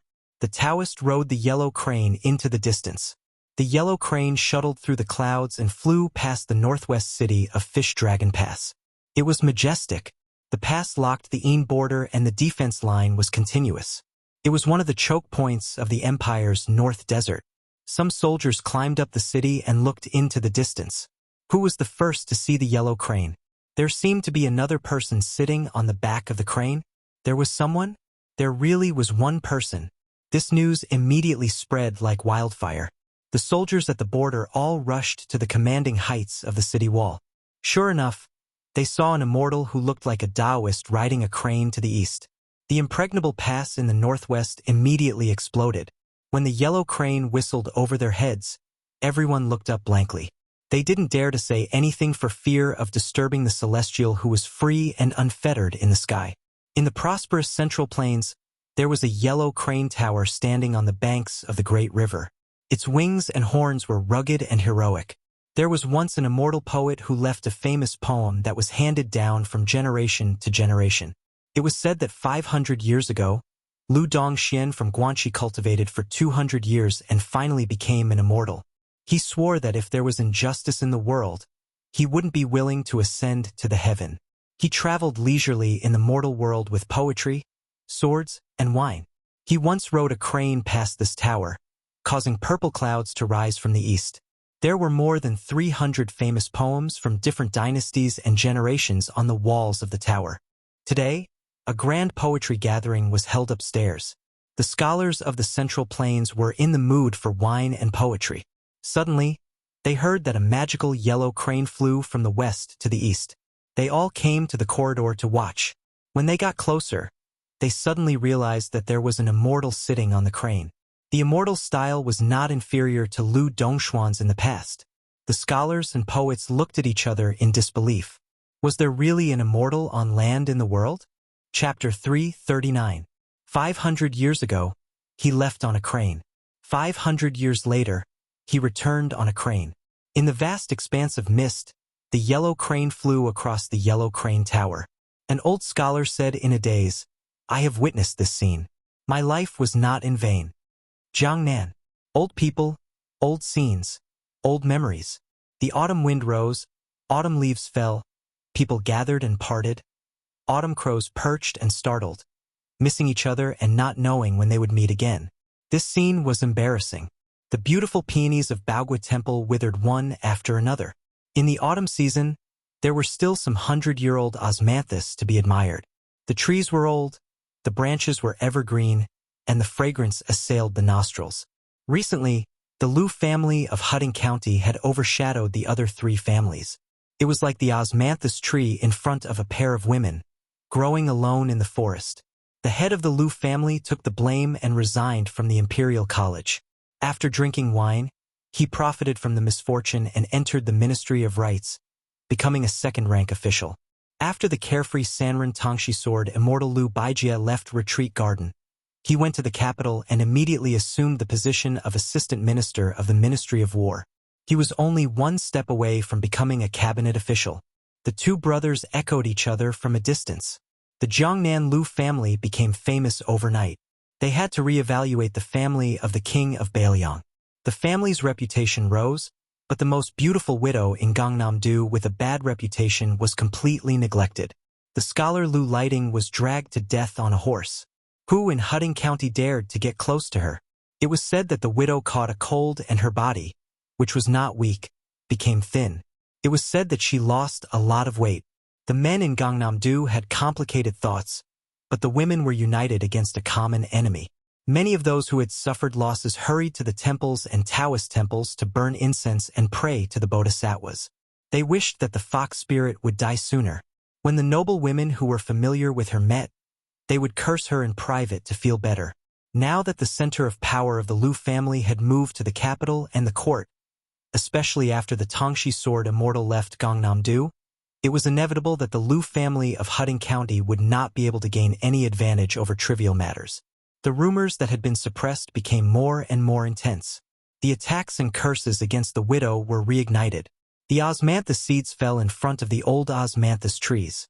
The maid Xiao said angrily, "Miss, those shrews don't learn their lesson. They're starting to talk bad about you again. I really want to slap their mouths." Compared to before, she was indeed a much thinner woman. She reached out and tapped the tip of her maidservant's nose. She smiled charmingly and said, "You're still talking about others. Aren't you a little shrew yourself?" The young maidservant with delicate features giggled and said, "I heard from the air that Miss used to love wearing red dresses and red garments. Why has Chao Air never seen it before?" The woman looked absent-minded and said softly, "You're still young. You won't understand even if I tell you." Dumb Chao muttered, "He's not small anymore." The woman bent down and picked up a handful of golden osmanthus seeds. Her hands were filled with the fragrance of osmanthus flowers. She raised her head and looked at the osmanthus leaves in silence. "Chow chow, chow chow, chow chow." The pale-faced woman shook her head and said, "Let's wait a little longer. Chow chow of chow of chow of chow, chow, chow, kai of chow." The woman smiled. "Tell me about it." The maid lowered her head and said, "His Royal Highness once chatted with Chow Chow. He said that there was a coward on Mount Wudong who secretly liked you all these years." Chow Chow looked up at the sky and loosened her fingers. The osmanthus seeds fell one by one. She sighed. "My brother lied to you?" Chow Chow asked cautiously. "Actually, you're also waiting in your heart, aren't you?" Chow Chow asked. The woman turned her head and flicked her maid's smooth forehead. "You shameless girl." Chow Chow's face turned red. She puffed up her cheeks and sulked. "You're Suji who?" Chow Chow heard a gloomy voice. Chow Chow raised her head in anger.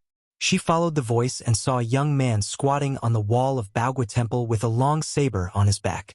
Suji Hu reached out and pulled the maid behind him. "Why are you looking for me?" he asked calmly. The sabersman grinned.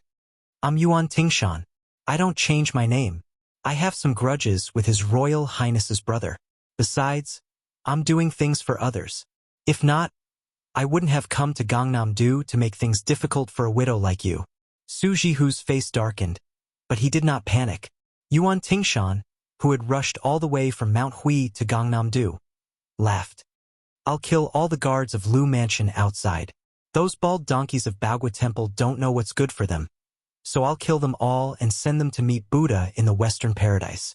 To be honest, only Sword Immortal Tang she can fight with me in Gangnam-do. It's a pity that he went to the capital. Suji Hu, let alone Baogua Temple. Even if you were in Lu Mansion, I could still kill my way to you from the gate." Suji Hu sneered. "If you want to kill me, then kill me. Why are you nagging like a woman?" Yuan Tingshan was not angry at all. He stared curiously at the beautiful widow and clicked his tongue. "In the past, when I killed people, I didn't waste my breath with those who were about to die. But you're different. You have an interesting background. It's a pity that I can kill you with a saber." Suji Hu asked, "What do you mean?" Yuan Tingshan tilted his head and stretched out a bleeding arm. "You're not afraid of death? If you're relying on that death warrior from Bailiang's maiden family who secretly protected you, then I might as well tell you that that brother is also dead. It's probably because he hasn't done any big business for many years and is a bit rusty. Otherwise, I'm afraid I would have to wait until later to enter Baogua Temple." "Suji Hu, are you afraid of death now?"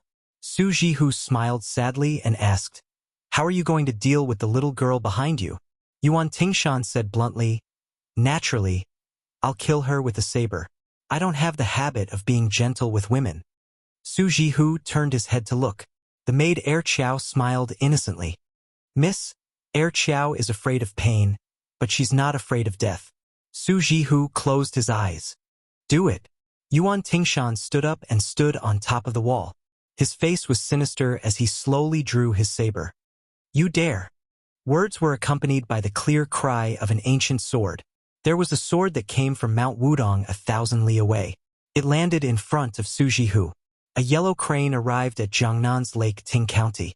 A young Taoist fell like a meteor and instantly arrived at Baogua Temple. Even someone as tenacious as Yuan Tingshan was dumbstruck when he jumped down the wall. A flying sword strangely hung in the air. A young Taoist appeared in front of him. This Taoist's actions were even more outrageous. He looked towards the southeast and said angrily, "Zhao Huang Chao, do you believe that Hong Shixiang will sever your Zhao family's destiny with a single slash?" The ancient sword disappeared in an instant. In front of Mount Longhu, a sword sheath fell from the 9 heavens to the earth. Another ancient sword flew over and coincidentally returned to its sheath. When the ancient sword returned to its sheath, the entire Mount Longhu shook. Then, there was no trace of the immortal. However, an immortal sent a voice transmission. "Zhao Huang Chao, do you believe that Hong Shixiang will sever your Zhao family's destiny with a single slash?" 9 dragon pool destiny lotuses withered in an instant. In the ancestral hall of the celestial master mansion, many ancestral tablets that had been worshipped for hundreds and thousands of years fell to the ground. A middle-aged Taoist from Mount Longhu was furious. He looked at the evil-slaying platform. "Hong Shixiang, whether you are the reincarnation of Lu Dongxian or Qi Xianju, aren't you afraid of the heavenly tribulation with such heaven-defying actions?" The immortal's voice was like thunder from the 9 heavens. It landed on the evil-slaying platform and came from afar. "I have cultivated for 700 years. What can a mere heavenly tribulation do to me?" In Baogui Temple, the young Taoist had yet to make a move. Yuan Tingshan was already bleeding from his 7 orifices. He gritted his teeth and broke through the wall with his back. He retreated again and again. The little maid Xiao Er, who was safe and sound, pulled on the sleeve of the woman in front of her. She asked blankly, "Miss, is he an immortal from the heavens?" Su Jihu's eyes were red. He turned his head away. He didn't look at the young martial granduncle who was angry for the first time in his life. Like a little girl, he said in a fit of pique, "What immortal? It's a stinky Taoist from Mount Wudong." The young Taoist who rode the crane to Jiangnan said that he didn't even care about the heavenly tribulation. However, at this moment, he revealed an uneasiness that made the maid Xiao Er puzzled. A large yellow crane stopped in the courtyard. It blew down countless osmanthus seeds. Su Jihu, who had turned his head away, asked in a low voice, "What are you doing in Jiangnan?" Xiao Er only saw the Taoist's red face. He wanted to say something but stopped. She thought to herself, "Isn't this immortal Taoist too thin-skinned?" Su Jihu slowly turned his head and asked, "Who are you?" The young Taoist who had been entrusted with high hopes to shoulder the Tao of heaven shyly said, "Hong Shixiang." Su Jihu repeated, "What are you doing here?" The young Taoist gathered his courage and said, "That year on Lotus Peak, you said you wanted to ride a crane." She turned her back to this coward. This Taoist who said he wanted to cut off the fate of the Zhao dynasty took a deep breath and smiled. "Su Jihu, I like you. Whether you believe it or not, I've already liked you for 700 years. So in this world, there's no one who has liked you for longer than me. In my next life, I'll still like you." The maid Xiao Er blinked her watery eyes. Her little brain was a mess. She only saw the mist covering her mouth and crying and laughing. She was even more confused. It seemed that the mist was telling the truth when she said she was young and didn't know anything. The young Taoist stretched out his hand and said softly, "Where do you want to go? I'll accompany you." On this day, the young sect leader of Wudong rode a crane to Jiangnan. He and Su Jihu rode the crane away from Jianghu. The immortal rode the crane down to Jiangnan. He had just entered Jianghu when he left Jianghu. Chapter 340. After His Royal Highness and company left the martial emperor city, the strange little worm calculated with his fingers and his face turned pale. He jumped off the horse and rolled on the road with tears and snot. He looked so pitiful, as if the father of the flower thief on the horse had been killed by a righteous person. Su Fingyan had heard from Tsing Yi about Dong Tai's flying sword killing people in the city and the conversation between the peach blossom sword god and little worm. He could vaguely guess the absurd background of this child. The little kid rolled on the ground until he was covered in dust. Finally, he stood in the middle of the road with his hands on his waist, facing the southwest direction. He wiped his snot and tears and cursed, "Damn it! Zhao Huangchao is such a bastard. Why are you fighting with our dragon Tiger Mountain?" It's just that the Taoist master mansion didn't let the girl you liked go up the mountain to burn incense. The younger generation is fighting. What are you, an old man who is cultivated for several lifetimes, angry about? Don't think that I won't dare to speak just because you are Ancestor Lu. Of course, I'm trying to reason with you. Don't pick a fight with me. 9 lotuses of luck. 9 lotuses of luck. I only have so little money, and it's all gone because of you. I've been diligent and thrifty all my life. Is it easy? Is it easy? In the end, the little kid who kept calling himself poor began to sob. His little shoulders trembled. Those who heard him would cry, and those who saw him would feel sad. Su Fengnian's face was filled with schadenfreude. He looked at the crowded Donghai from afar and took it as finding joy in misery. He rode his horse to Long Yushuan's side and asked with a smile, "Aren't you going to comfort your son?" Long Yushuan was so ashamed that he didn't know what to do. His face twitched and cold sweat covered his forehead. What son? The kid was called Old Immortal by the new sword god. It was a great advantage for him to call him his grandfather. The most important thing was whether the child was dead or not. Now that the child turned to Long Yushuan and called him dad, Long Yushuan was also angry. He immediately replied, "Ancestor, don't play with the child. Can I call you Ancestor?"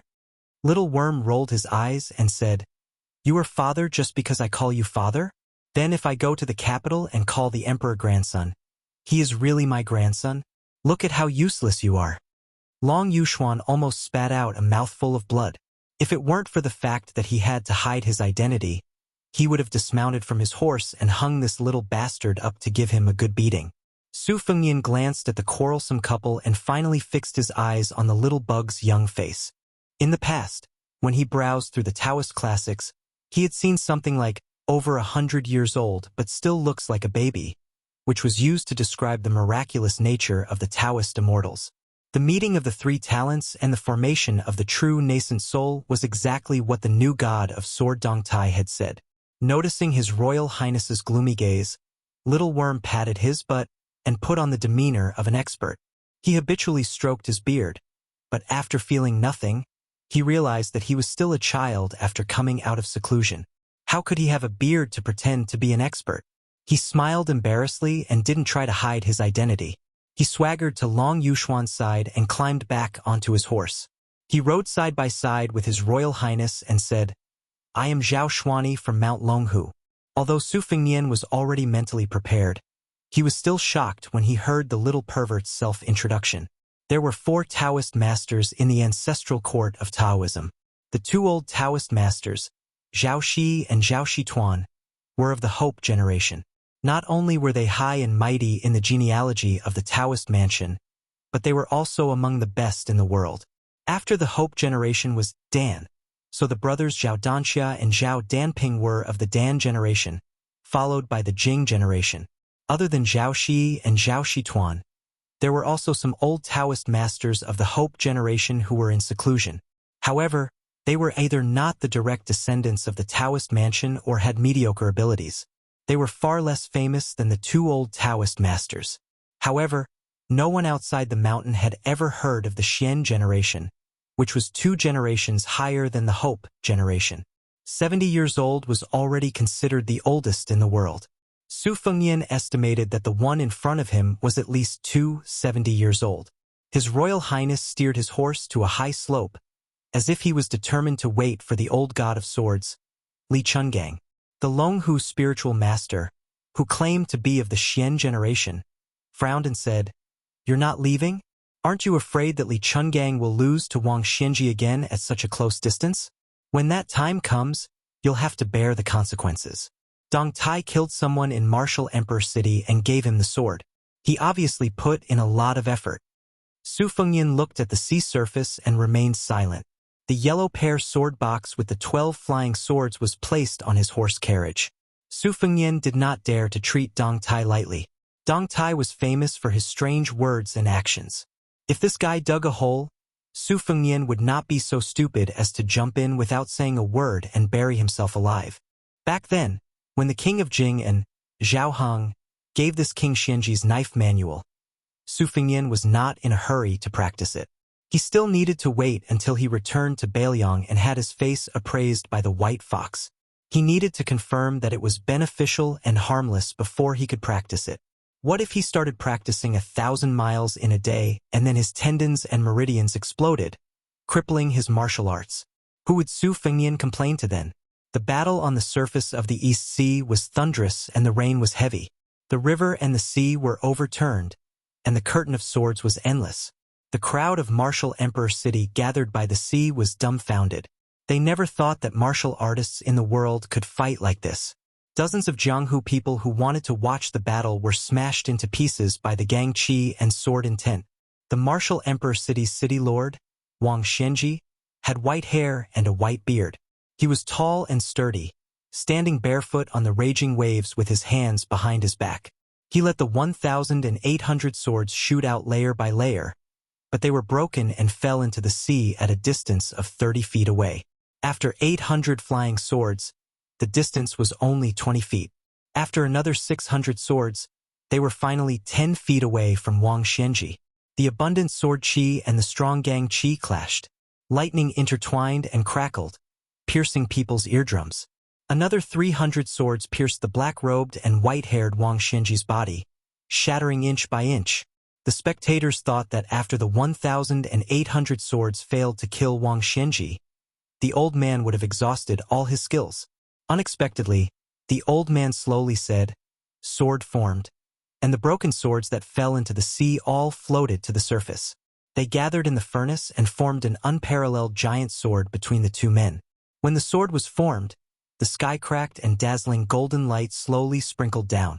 The ordinary-looking old man laughed loudly and said, "Li Chungang, this sword can open the gate of heaven. Can it kill you, Wang Xianji?" Li Chungang opened the gate of heaven with one sword. He went straight to the point. This mountain was Kunlun. The people on the hillside were all in a daze. This was a real immortal on earth. When Xu Xiu, Yang Qingfeng, and even Blue Bird couldn't help but look up at the peak battle of Donghai, they heard the screams of horses and the clanging sound of swords being drawn. When they looked back, they saw the horses that Long Yuxuan and Little Chong were riding had been cut in half at the waist. Long Yuxuan, who was excitedly watching the battle, was sitting in a pool of blood with a blank face. He didn't know how the horse could be cut in half at the waist, like a chopstick being pinched by two fingers. What was even more strange was that the young founding master of Dragon Tiger Mountain was standing between the two halves of the horse's corpse with a gloomy face. After His Royal Highness, who had drawn his sword to kill people, was knocked back to Xiaodong, he even pulled out the winter thunder. Zhao Xuansu, whose appearance didn't match her age and wisdom, smiled faintly and asked, "Su Fengnian, how did you know I was going to attack you?" Chapter 341. Su Fengnian smiled and said, "Old Heavenly Master Zhao, after knowing your identity, I was wondering why the old god of swords, Li Chungang, and the new god of swords, Dong Tai, were almost at the same level. Why did Li Chungang only feel that your background was strange, but he couldn't tell that you were at the level of an immortal? It's very simple. Back in the martial emperor city, you already had the intention to kill this young master and leaked the traces of your qi circulation. Originally, you wanted to take advantage of Li Chuangang's absence and kill this young master in front of the 6 martial emperor city's martial emperor slaves, so that you could shift the blame to Wang Xianji. However, no matter how much you planned, you didn't expect that Deng Tea would also conceal his qi presence and enter the city, exposing your identity. If that was all, I have always respected experts and wouldn't have drawn my sword against you. Since old immortal Zhao went down the mountain and acknowledged Long Yuxuan as his father, I treated him as an otherworldly expert who couldn't be judged by common sense. I felt that the Dragon Tiger Mountain was too boring and wanted to go down the mountain to play. May I ask, old immortal Zhao, did you have the intention to kill me because of the 9 fate lotuses at the withered dragon lake? Did you lose your patience? Zhao Xuansu smiled faintly and said, "Everyone outside the mountain says that you're a good-for-nothing with a golden exterior. After seeing it with my own eyes, I really feel indignant for the young prince." Su Fengnian didn't hide anything and squinted his eyes. Old immortal Zhao might not know, but before I came to the Dragon Tiger Mountain, I had interacted with Zhao Huangchao at the Kuanglu Mountain. Just now, Old immortal Zhao revealed his true feelings and spoke from the bottom of his heart. Others might not know the severity of it, but I was sweating profusely. To be honest, Zhao Xuansu smiled. Zhao Xuansu smiled and stretched out her arm. Her chi-dissolving mystery sucked her cheapskate father, who looked as if he was facing a great enemy, into her tender palm. With a bang, his entire body exploded like a snowball, and his corpse fell to the ground. It was even more unsightly than the dismembered horse. The Taoist priest, who fit the description of a 1,000-year-old tortoise, only stared at His Royal Highness. He did not even look at Long Yuxuan, who died with his eyes wide open. He only sighed softly. Life is unpredictable. Fortune and misfortune depend on each other. Su Fengnian was similarly not shocked in the slightest. He didn't even turn his head to look at the flower thief who had just become a guest of Bailiang before suddenly dying in a foreign land. He didn't even bother to wipe away the blood seeping from the corner of his mouth. He looked down at the old ancestor of Mount Longhu and asked curiously, I was only lucky enough to guess that old immortal was going to make a move. As for why you wanted to kill me, I still don't quite understand. I hope old immortal can enlighten me.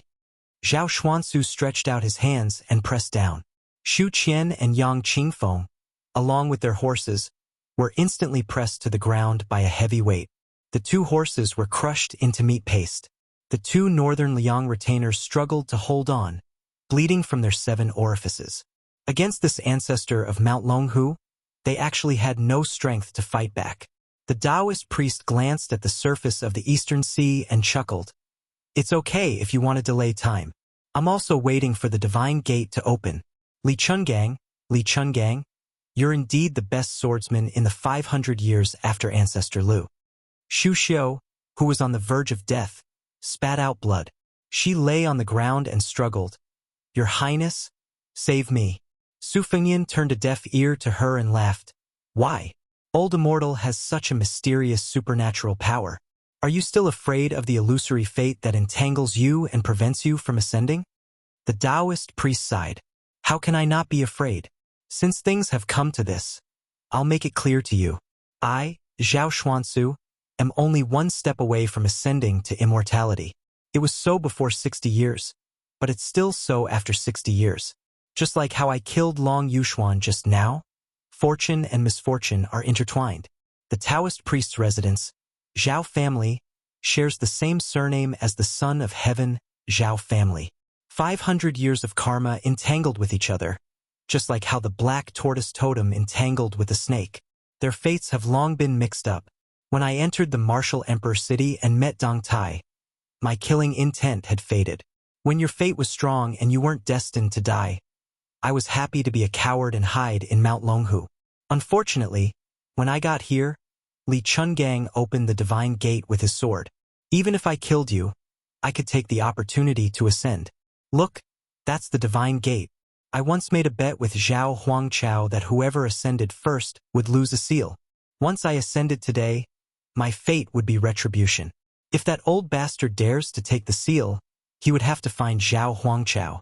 As for you, Su Fengnian, you died in front of Wang Xianji.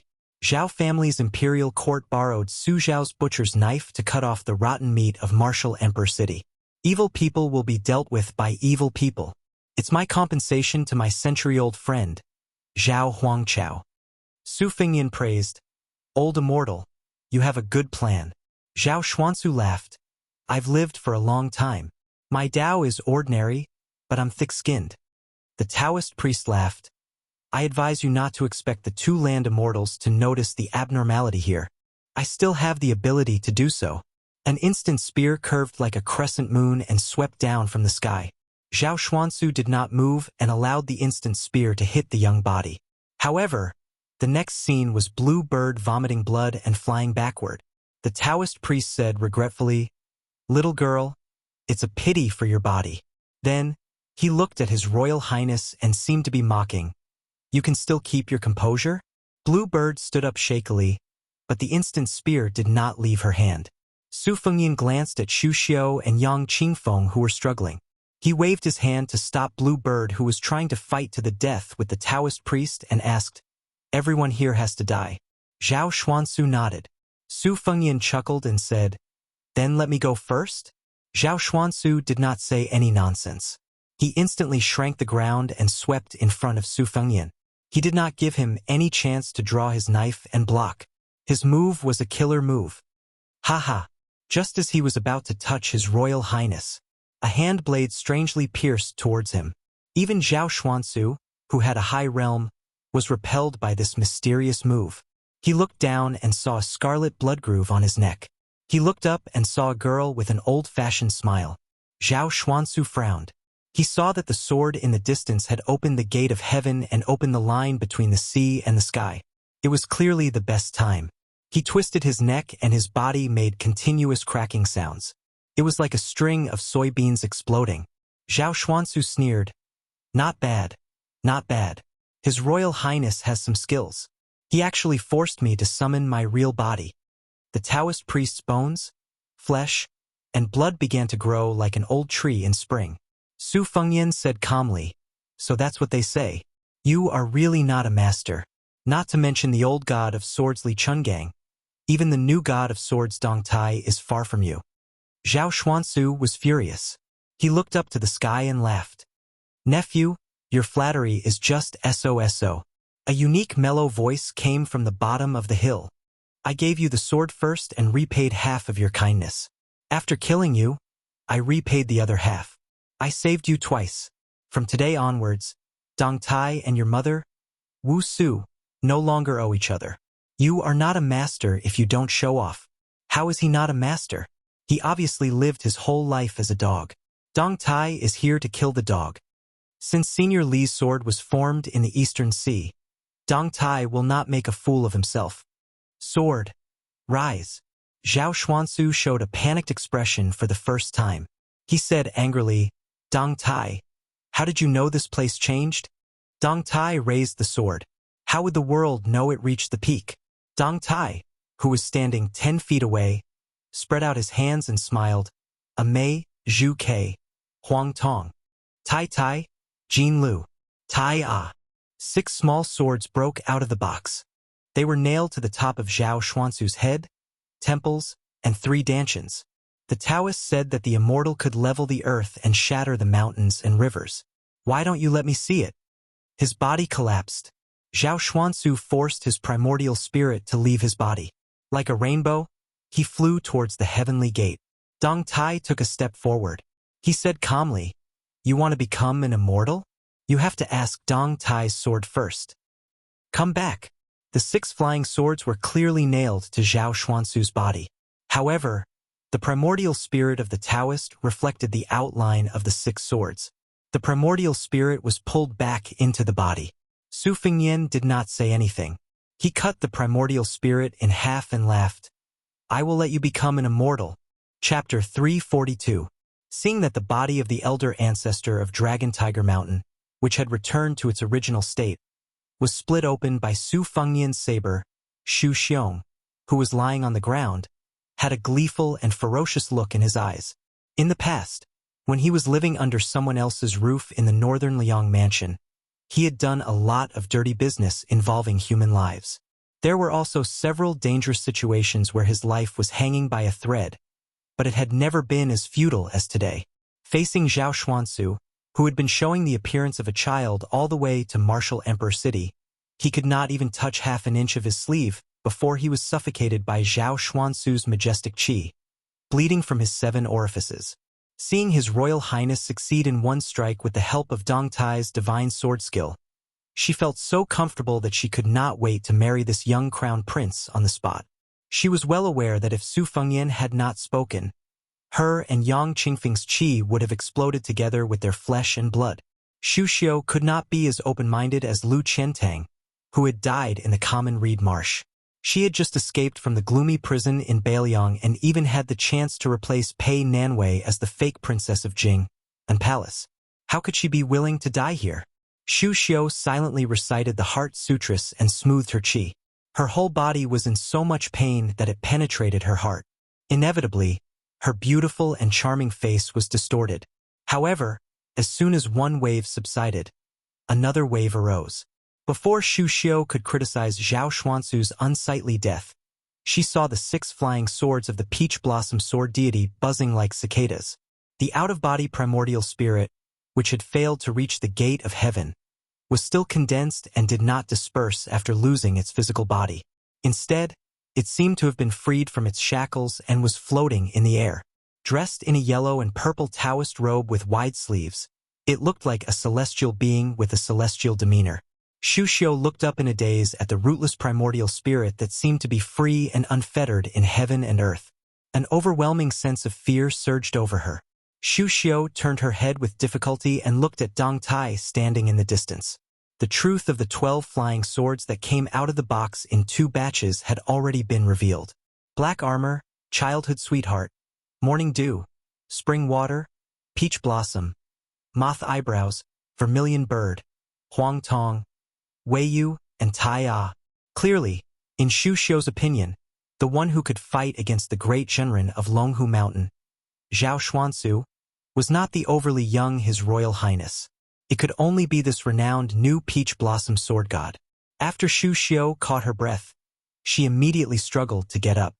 Without caring about her bearing, she stuck out her perky buttocks, bent over, and staggered backwards. Yang Qingfeng, on the other hand, was not afraid of death. She sat cross-legged where she was and quietly adjusted her breathing. Su Fengnian held his blade and slowly retreated. He squinted his eyes and looked at Zhao Xuansu, who was similar to the middle-aged Taoist at the peak of Kuanglu Mountain. He sneered, "A centipede dies but does not fall down. Each one of the old Taoists is more greedy than the other." Zhao Xuansu, who was not allowed to enter the heavenly gate, turned around and looked at the golden light spilling over the surface of the sea. His expression was complicated. The 6 short swords were still inserted in the 6 major acupoints. They were like gangrene attached to the bones. When the flying swords entered the primordial spirit, a sizzling sound was heard as if hot water was poured over ice and snow. However, Zhao Xuansu did not feel it at all. The flying swords that Dong Tai carried with him were naturally not ordinary weapons. Otherwise, they would not be able to hurt the yuanying of a Zhenren who was on an astral journey. Although the swords were small, the heroic spirit contained in the swords was bottomless. The people of the world thought that slaying demons and demons was a trick that Taoism deliberately mystified. In fact, this was not the case. Therefore, when the martial artists of Jianghu reached the state of perfection, it was also within the law and principle that they used celestial beings to test their swords. Dong Tai always had an indifferent and gentle appearance. He did not have the consciousness of confronting a land immortal at all.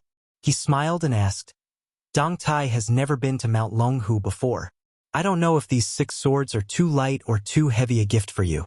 I feel very uneasy." Although they were in a dangerous situation, Su Fengnian could not help but laugh. This Dong Tai was indeed a strange and wonderful person. First, he called Zhao Xuansu an old dog. Now, he was pretending to be polite. However, there was no respect in his words. It was really a slap in the face. Su Fengnian then sighed with emotion. If Dong Tai did not have this sword manipulation mystery, how could he be so calm? Weren't people like Xu Xiu and Yang Qingfeng suppressed by Zhao Xuansu before they could even say a word? Not to mention Long Yuxuan, whose life was full of misfortunes. After being a father for a few days, he was turned into powder by his son who turned against him. This Mount Longhu was indeed very different from Mount Wudong. The old chief, Wang Zhongluo, did not have the slightest arrogance of a Taoist leader. The few times they met, he was kind and amiable. It was not only because he was the heir of Beiliang. In such a large Taoist ancestral court, only Zhao Shituan could be considered a good person. No wonder this sloppy old Taoist was depressed. It was because prime ministers like Zhao Danping had stolen the high position and were like the sun in the sky. Thinking of this, Su Fengnian glanced at the assassin in front of him. The young lady chuckled. For the sake of 1,000 taels of gold, was this young lady of mysterious origins really willing to be so greedy that she wouldn't come out? She did not even care about her own life? First, it was the 11th in the world, Wang Mingyin. Now, it was the great spiritual master, Zhao Xuansu. What was she planning? Was she going to kill or save? Jia Jia? The 3 characters of the name were all homophonic. Su Fengnian had once sent a secret letter to Su Xiao, asking if she had planted a death warrior by his side. This was a major matter that involved Su Fengnian's life and death. Su Xiao had personally written a letter stating that this girl was not the #1 death warrior in the palace. As a result, Su Fengnian was even more confused. What was in this girl's little head? Who would believe that she was purely a little money grubber?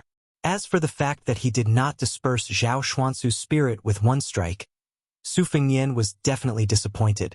However, he was not surprised. The methods of Celestials were originally mysterious and unpredictable. The two on the surface of the East Sea had moved mountains and drained seas to open the gate of heaven. Each of them had displayed their magical powers. How shocking! Although Zhao Xuansu was definitely inferior to Wang Xianji and Li Chungang in terms of martial arts, it would be too degrading to say that she was killed by His Royal Highness with one strike. After all, he was an old Taoist who had cultivated for a few lifetimes on Mount Longhu. Zhao Xuansu knew the Jianghu without going out, and knew the world without going down the mountain. Untainted by the mortal world, he gently flicked his sleeves and flicked the two flying swords named Mothmei and Vermilion Bird out of the two major acupoints. The flying swords were not broken. After being forced out, they flew around the old Taoist. Zhao Xuansu ignored them and laughed softly. I heard that Dong Tai's swordsmanship is 2 realms higher than his peers. It's close to Lu Zu's sword art. Today, I was fortunate enough to experience it personally. However, it's impolite not to reciprocate. I also have some insignificant skills that I would like to learn from Sword God Deng. Dong Tai asked, Old Taoist Master, since you have no hope of becoming an immortal in this life and your body has been destroyed, why don't you go with the flow and find a good family to reincarnate while your vital spirit is still gathered? As he spoke, Zhao Xuansu flicked his sleeves again and forced the golden strands of the sword out of his acupoint. He stroked his beard and said, When I was young, I swore that I would not attain the great way and seek a place in the heavenly court. If I die, so be it. I don't care about the 9 kinds of corpses of Taoism. Dong Tai was also in a leisurely mood. He did not beat a drowning dog like the common people. Instead, he asked calmly, Taoism's prophecy is said to be able to predict good and bad luck. It can predict the wind and rain of the next 500 years. Can't it predict one's own life? Su Fengnian watched as the old Taoist flicked his sleeves for the 3rd time and sent the 2 flying swords into the air. Only the small Taya sword was left. Zhao Xuansu shook his head and said in a low voice, The heavenly way is like a carriage. It moves as fast as lightning. There are moths circling leisurely in it. Why doesn't this moth hit the wall of the carriage? Dong Tai said with a face full of emotions. How can one be free in the heavenly way? If one can't step out of Kunlun, one can't live for more than 100 years. Chapter 343. Su Fengnian was baffled and did not feel enlightened. He only knew that the 2 masters were ready to attack. To be precise, Dong Tai was confident to the point of conceit, allowing Zhao Xuansu to escape from the 6 swords prohibition. In the carriage, Murong Tonghuang lifted the curtain to watch the battle. Murong Wuzhu was timid and did not dare to look. She shrank in the corner and shivered. Suddenly, she widened her eyes. She saw the yellow pair wood box rise slowly and shake violently. The sword box opened and the 6 exquisite swords flew out. Dong Tai waited until the small swords that shared the same fate as him flew into the air. He said softly, I don't think about the way of heaven, but ever since I started practicing, I have never doubted the sword in my hand. Everyone only saw Dong Tai, who was unparalleled in the art of killing, smiling as he stretched out his finger and flicked it. 12 small swords lined up in a straight line in front of him, as if they were going to draw a gap between heaven and earth. The heaven and earth changed color and its momentum was not inferior to the surface of the East Sea. 60 moments in a flick of the finger and 900 deaths in an instant. This was the essence of the finger mystery. Therefore, Wang Xianji once said that in the world, only the white-robed monk Li Dongxin had obtained the essence of the Vajra realm. Chao Chongqing took 8 portions of the celestial phenomenon spirit, and Dong Tai won the first finger mystery. There were 4 realms in the first stage, but it did not mean that the level of martial arts attainment was higher or lower, especially for the saints of the 3 sects who had the advantage of time, place, and people. Even if they entered the earth immortal realm, they might not be a match for the loose immortals outside the three sects in a battle of life and death. Moreover, the three sects had always valued the way of heaven and despised martial arts. Even the supernatural power of Lu Zu's flying sword was regarded as a strange skill that was incompatible with the way of heaven. It could be seen that the saints of the three sects did not value martial arts. Dong Tai smiled and said, "The sword formation is called the weapon release. I originally prepared it for Wang Xianji. It is a pity that I used it on you." Zhao Xuanzu squinted and said, "What a great thunder pool. I dare to cross it and see if Sword God Deng can use the weapon release." The ancestor of the Dragon Tiger Mountain crossed it. The sword formation was like a rainbow. The out-of-body primordial spirit was instantly shredded into nothingness. In a flash, Dong Tai angrily said, "Old dog Zhao, how dare you be so opportunistic?" Dong Tai came behind His Royal Highness, grabbed him by the collar and was about to throw Su Fengnian back. However, the new god of swords was alert and quick enough, but he still could not resist a torrent of purple gas pouring down in front of Su Fengnian. He could vaguely hear Zhao Xian's last words on the eve of his death. "Since I can't cut off the fate, I'll use a trick and steal a heavenly secret. I'll pass the calamity of Mount Longhu onto you." Purple Qi from the east. Although the sword formation had destroyed most of it, about 20 to 30% of it still flowed into Su Fengnian's body. It was the first time that Dong Tai showed such an angry expression. The world was silent as he shouted, "Zhao Xuanzu, I want your mansion of Taoist master to have no descendants." The Sanqing purple qi was vast and mighty, lingering around Su Fengnian's body. The calamity was imminent. Dong Tai was extremely annoyed. He was familiar with many unorthodox methods of Taoism, and this Zhao Xuanzu obviously wanted to use his life to kill Su Fengnian and destroy his fate. Although Dong Tai thought that he rarely met a worthy opponent, karma and fate were the most unpredictable things in this world. His karma with Su Fengnian was very shallow. In fact, after the death of his consort Wu Su, all that was left was a verbal promise from a young swordsman. He had already paid it back by using his sword twice inside and outside the Eastern Sea Martial Emperor city. In a flash, the purple gas and Su Fengnian were very harmonious. No matter how powerful Dong Tai was, he could not cut off the qi dynamic. Even if he took a step back, he was willing to bear this calamity, but he was powerless to absorb the fate. This was also the reason why Dong Tai hated Zhao Xuanzu the most. As a Taoist spiritual master, he was actually so vicious. The girl turned around and stared blankly at Su Fengnian, whose red date between his eyebrows had turned from purple to black. She smiled, but she was not gloating. Instead, she looked a little sad. Perhaps even Huang Sanjia would be shocked if he saw this unfamiliar emotion. She tiptoed and reached out to touch His Royal Highness's black glabella. Even Dong Tai was stunned, but he did not stop her in the end. Bailiang was cold and bitter. That year, it was snowing.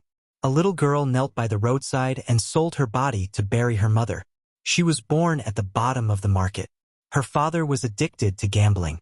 They used to be a small family, but after a few years, he lost all his fortune.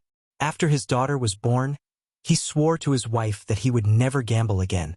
He even chopped off one of his fingers, but he still could not stop his addiction to gambling. For as long as the child could remember, she saw her father threaten to sell her and threaten her mother to become a prostitute. He drank and scolded the mother and daughter without restraint. That was his greatest achievement. As the child grew up in poverty, her mother's face gradually withered and she earned less money. The girl could never forget those vulgar men who walked out of the leaky thatched house with their waistbands and threw a dozen copper coins to her father. That man bent over to receive the money with a flattering smile.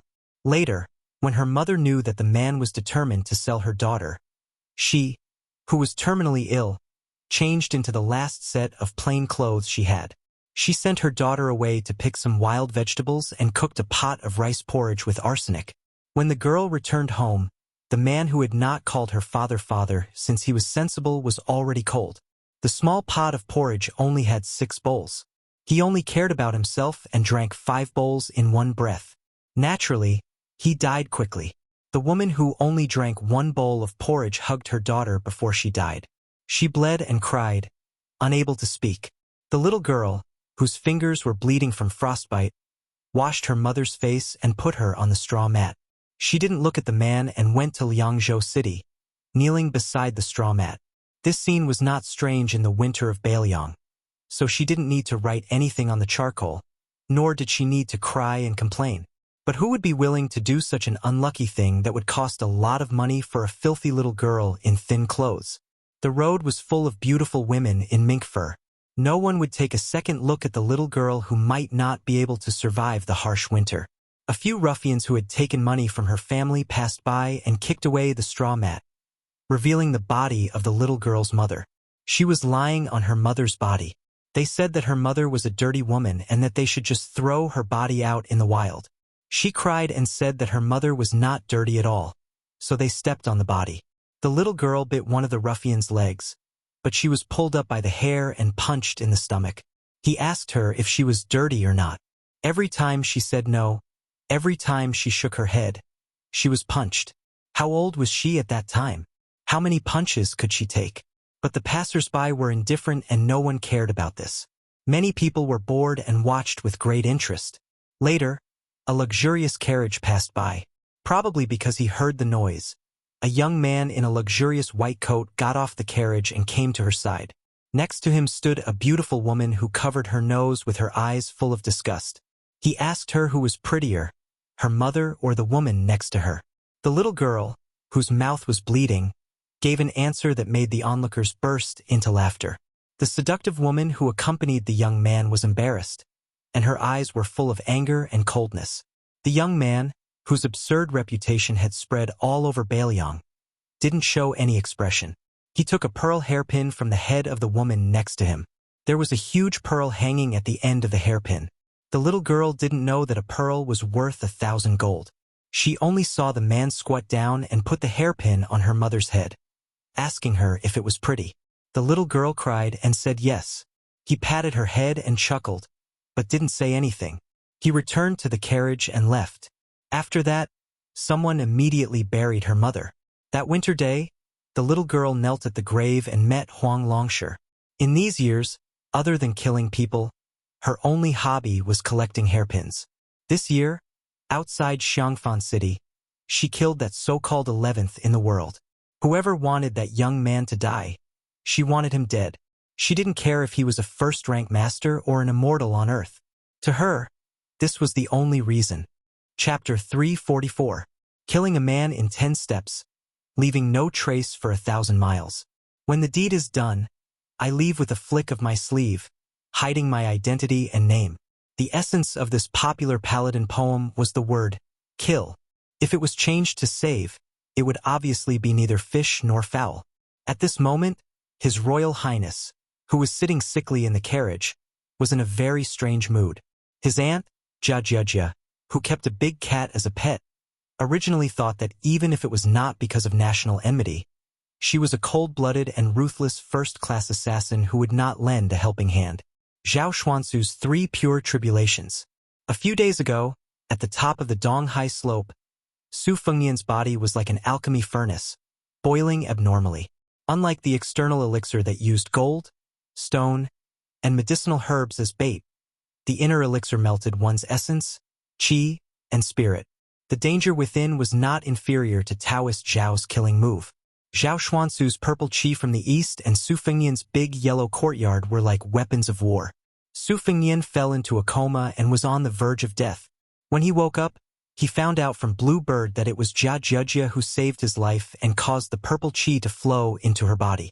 Then she left without leaving a word.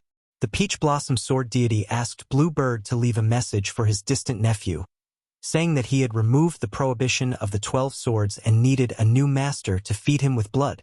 The shortest was 3 years, the longest was 10 years. As long as he had enough qi and learned a superior sword-controlling technique, he would be able to control the 12 swords. Back then, he owed the Su family or Wu Su a life-saving debt.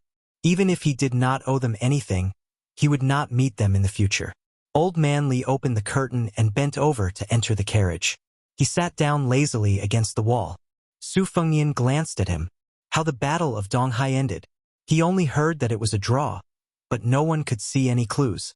Wang Xianji opened the sea to send the old sword deity off, giving him enough face. Obviously, old monster Wang, who had stood at the peak of martial arts for 60 years, had never forgotten the kindness of half a wooden bull.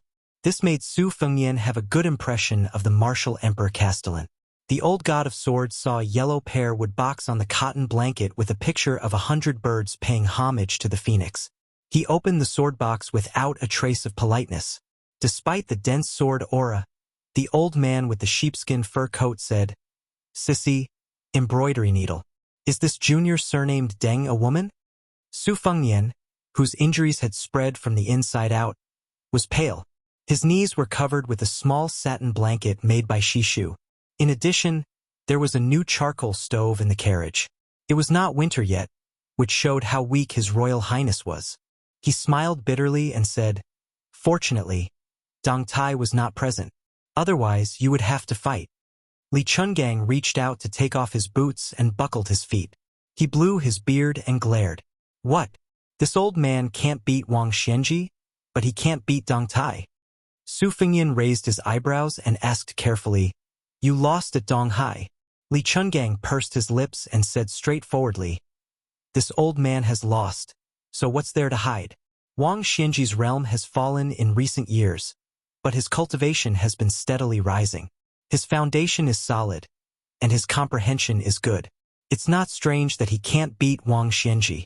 However, in that fight, Wang Xianji had used 90% of his strength.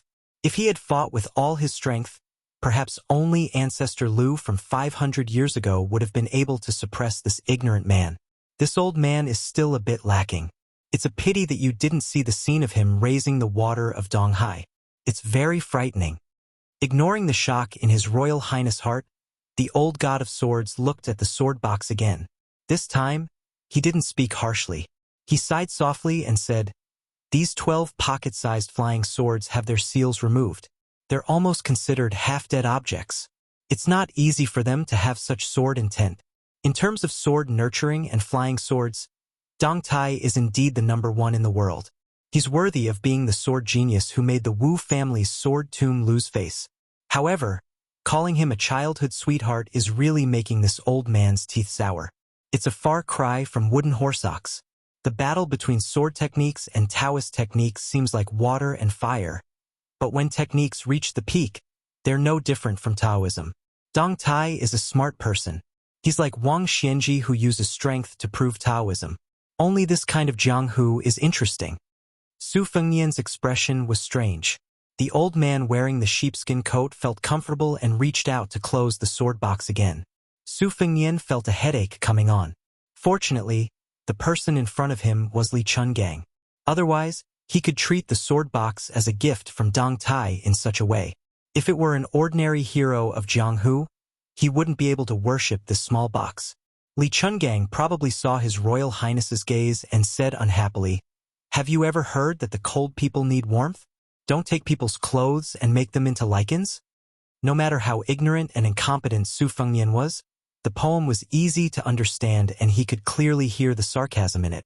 He lowered his head and saw the expensive blanket, which was worth an inch of gold. He was stunned and mocked himself. "Senior, you worry about the country and the people. You are indeed a great master." Chapter 345. The old man wearing the sheepskin fur coat was indifferent to this kid's flattery. He picked his earwax and clicked his tongue. "I heard that Zhao Xuansu didn't hesitate to risk his old life to frame you for the calamity of Mount Longhu. It's fine if the young assassin who killed Wang Mingyin didn't take advantage of the situation, but she even helped you? King of Jing and in Zhao Heng's 1,000 taels of gold were all wasted?" This old man couldn't understand this matter no matter how much he thought about it. To say that you're unlucky is indeed extremely unlucky. You've provoked Zhao Xuansu, a celestial master who hasn't appeared in 100 years. But to say that you're lucky is also not wrong. You were clearly facing a great calamity, but you were still able to turn the tables. By accident, the 3 pure purple clouds opened your acupuncture points. How many floors are you in the great yellow hall? When you recover from your injuries, won't you be able to touch the threshold of the Vajra physique? It's true that riches come from danger. This old man Zhao Xuansu is really a good-for-nothing. He doesn't have the ability to challenge Su Shao and Bailiang's 300,000 strong cavalry. He only knows how to find trouble with you, a junior.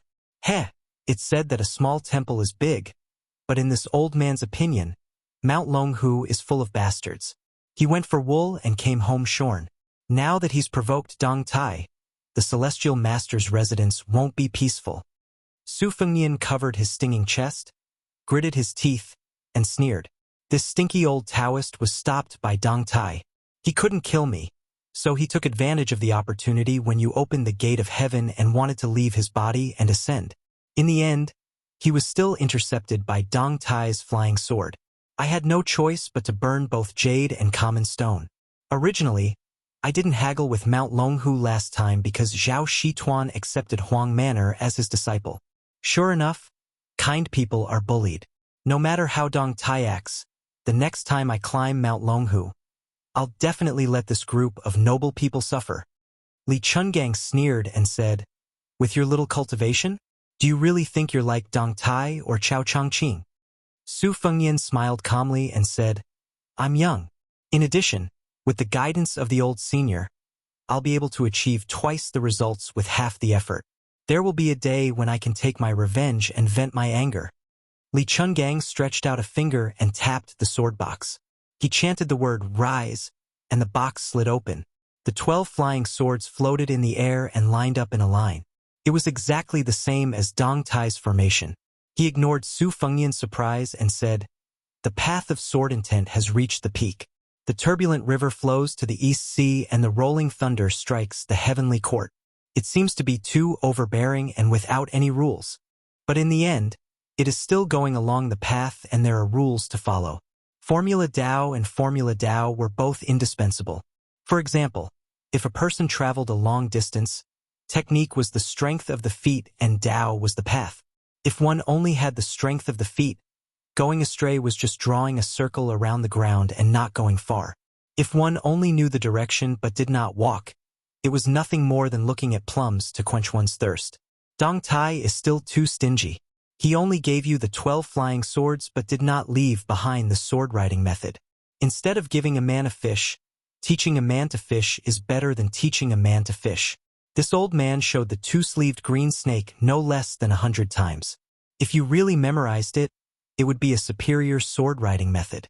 One day, you would be able to break through the bottleneck and use the big yellow court in your body to kill people with flying swords. The ancients said that after reading 10,000 books, one would be able to write like a god. This was also the reason why this old man wanted little Jiang to practice calligraphy and not swordsmanship. How is calligraphy not swordsmanship? It's not that this old man is boasting, but the two-sleeved green snake is the pinnacle of swordsmanship in the Jianghu for 100 years. It's equivalent to spreading the 10,000 books on your desk. As for how much you can understand, it depends on your luck. This old man can't teach you swordsmanship like a child walking. Firstly, it's too degrading. Secondly, it's just pulling up seedlings to help them grow. It's not beneficial at all. The 12 flying swords trembled at a speed almost invisible to the naked eye. Descend. The flying swords slowly descended and lay quietly in the sword case.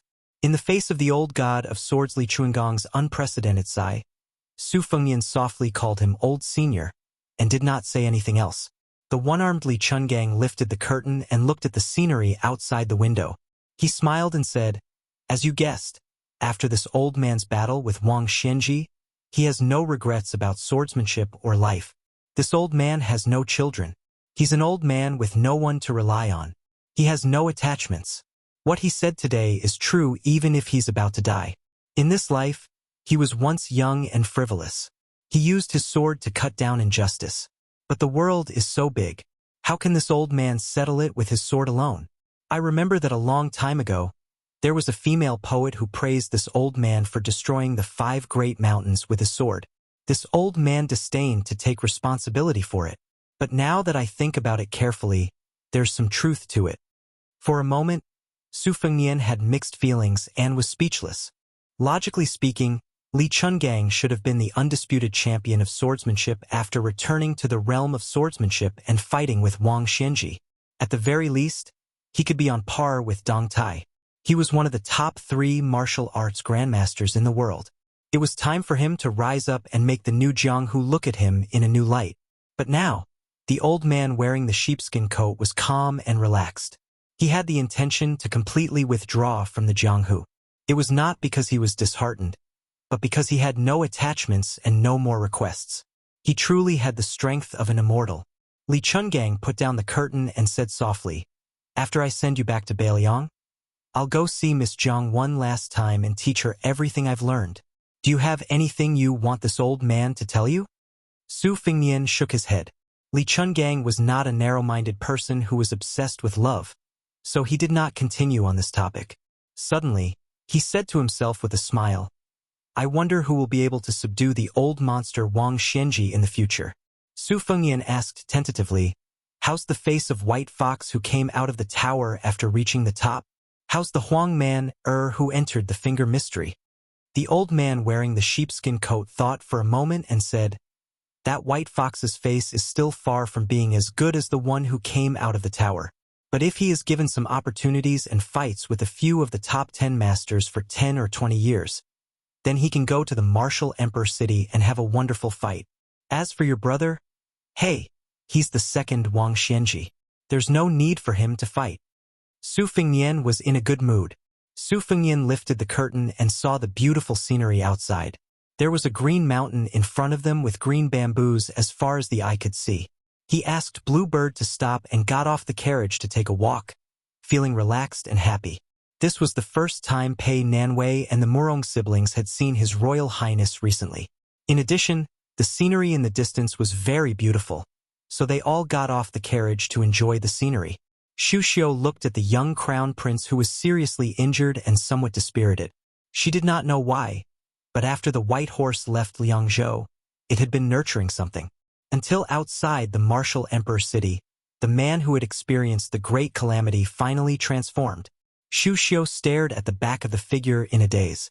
For a moment, she was a little dazed. Chapter 346. As they ascended the mountain, green bamboo lined the path, and a cool breeze blew. Qing Niao draped a fox fur coat over Su Fengnian, which was out of season. Su Fengnian was tall and slender, and his skin was excellent. As a result, it added a lot of otherworldly aura to this young master, making him look like a wild fox. Princess Jing, An, Pei Nanwei, and the Murong siblings followed closely behind. The old god of swords Li Chungang stayed at the foot of the mountain to guard the carriage, so he did not follow them. This allowed Xu Xiu to leave her post to guard the carriage for once. While admiring the sea of bamboo, she quietly observed the back of that figure from a close distance. When Pei Nanwei saw a small lake as clear as a mirror halfway up the mountain, she was quite amazed, especially when she saw that there was a house built in the middle of the lake. On the lakeside, there was a delicate bamboo raft made of Nanju. The green bamboos reflected the scenery and the sound of the bamboo rustling in the wind. It was like a fairyland. Su Fengnian did not intend to disturb the owner of the bamboo house in the middle of the lake. He walked straight to the beautiful and graceful bamboo by the lakeside. With a gentle tap of his toes, the bamboo would rather break than bend. It had always been compared by scholars to have a strong moral integrity. At this moment, under Su Fengnian's feet, the bamboo bent meekly and extended toward the lake in a subtle arc. When Su Fengnian stopped, the bamboo was still more than 2 zhang above the lake. Su Fengnian suddenly thought of Wang Chushua's words. Was it the sound of the people's suffering last night when the rain knocked on the bamboo? He wondered if this little girl, who had just experienced her first awakening of love, was doing well recently. He stood on the bamboo and looked into the distance. Smoke rose from the bamboo house in the center of the lake. After he left the martial emperor city and woke up, he received a secret letter from Chu Lushan. When Su Fengnian heard that the bull-riding fellow had finally left the mountain, he had already amazed the world with a single brilliant feat. He rode a crane to Jiangnan and rescued eldest sister from Yuan Tingshan's clutches. Not to mention, he even rode Ancestor Lu's sword and flew to Mount Longhu. He was thousands of li away from Zhao Huangchao and left behind a few words. 9 of the dragon Pan's lotus of fortune had withered, which shook the world. He could not be more immortal. Su Fengnian also did not know what relationship this fellow had with Ancestor Lu, Qi Xuanjin. To His Highness the Crown Prince, as long as this coward was wholeheartedly devoted to eldest sister and was liked by eldest sister. So what if you, Hong Shixiang, were just a nameless road sweeper on Mount Wudong? The Su family dominated Bailiang, swallowing tens of thousands of li. 300,000 cavalrymen faced off against the huge Beimang dynasty. They naturally had the courage to match their family background. After receiving this shocking news that was said to be discussed even in the palace, he finally had some clues as to why Zhao Xuansu would kill.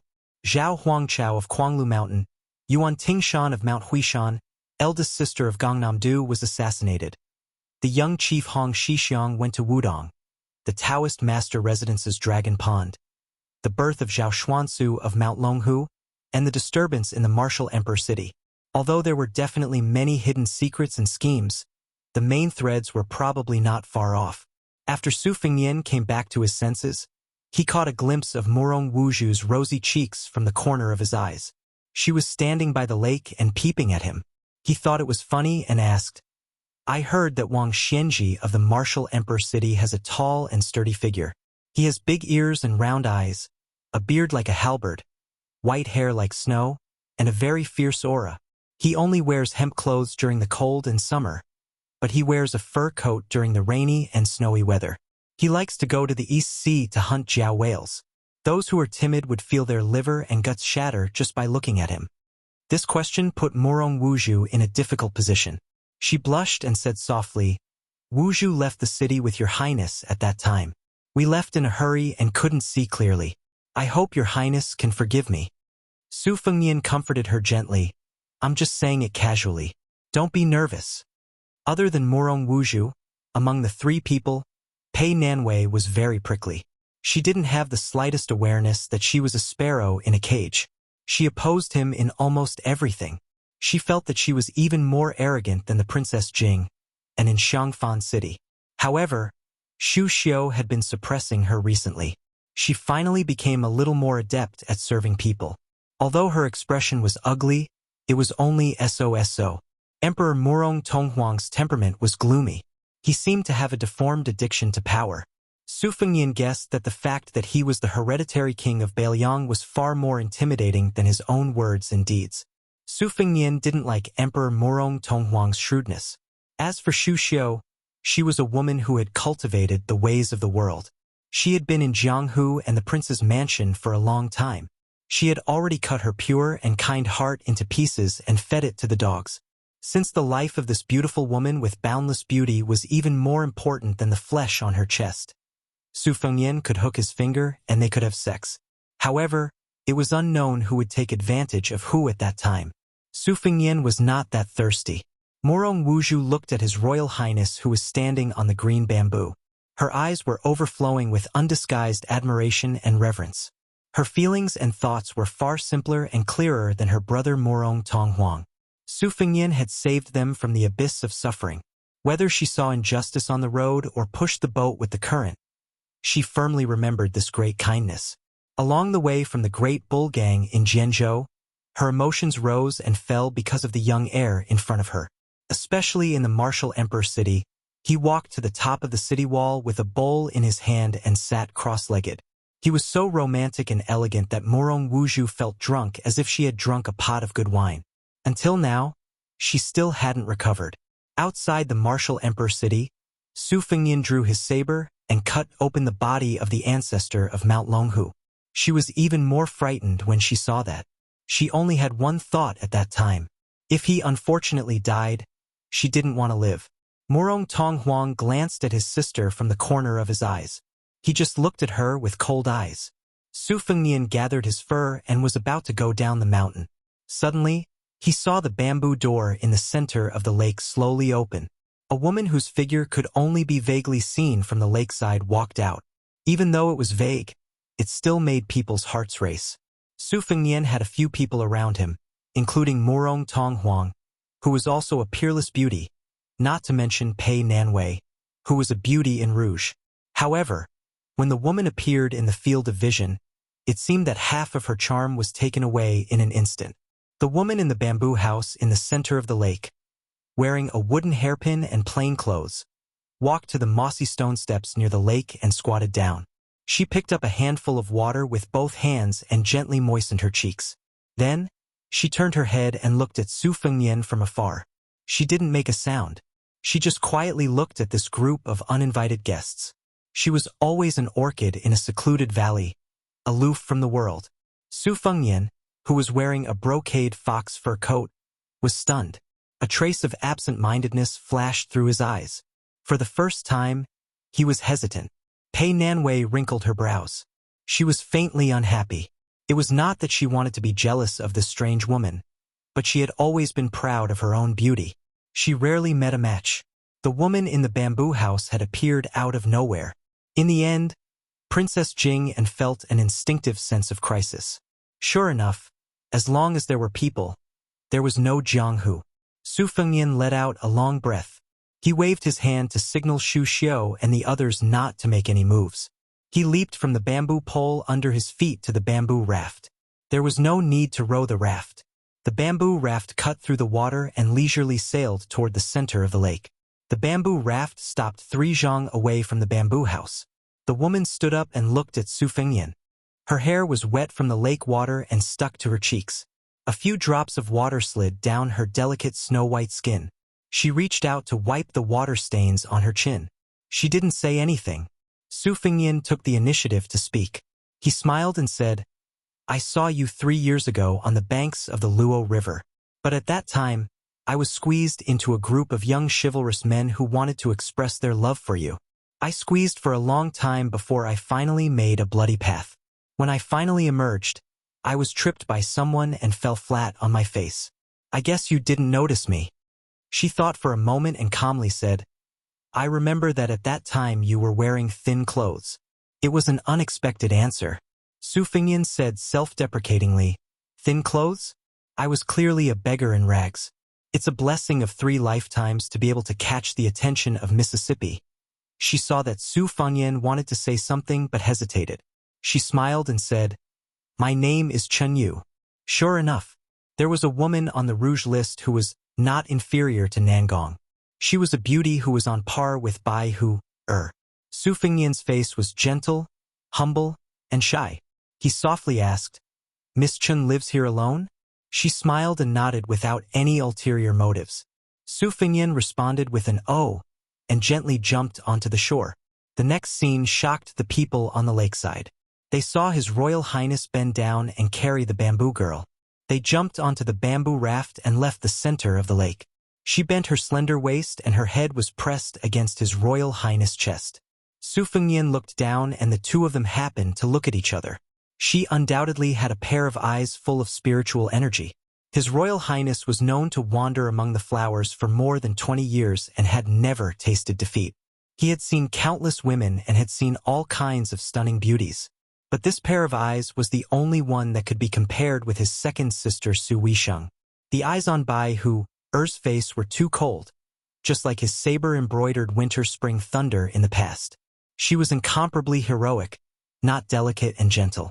At this moment, she looked up and stared at His Royal Highness, who was extremely daring. There was no shock, fear, or shyness in her eyes. There was a hint of anger hidden in the bottom of her eyes, which was enough to make ordinary lechers feel ashamed and hang themselves with their own hair. Unfortunately, she met Su Fengyan, who was used to being lawless. Su Fengyan lowered his head and squinted his eyes. He smiled brightly and heroically said, "I promise to snatch one of the most beautiful women for my brother to be his wife. Sister-in-law, we will be a family in the future." The woman who had been expressionless finally showed astonishment. It was not strange that there were rich sons who snatched women on the street and bandits who kidnapped beautiful women to be their wives. But there was actually a bastard who snatched a beauty to be his sister-in-law in this world. Xu Xiu, who was experienced in the ways of the world, blinked her eyes and raised the corner of her mouth. He could even snatch a woman in such a domineering manner. He was indeed the heir of Bailiang. Chapter 347.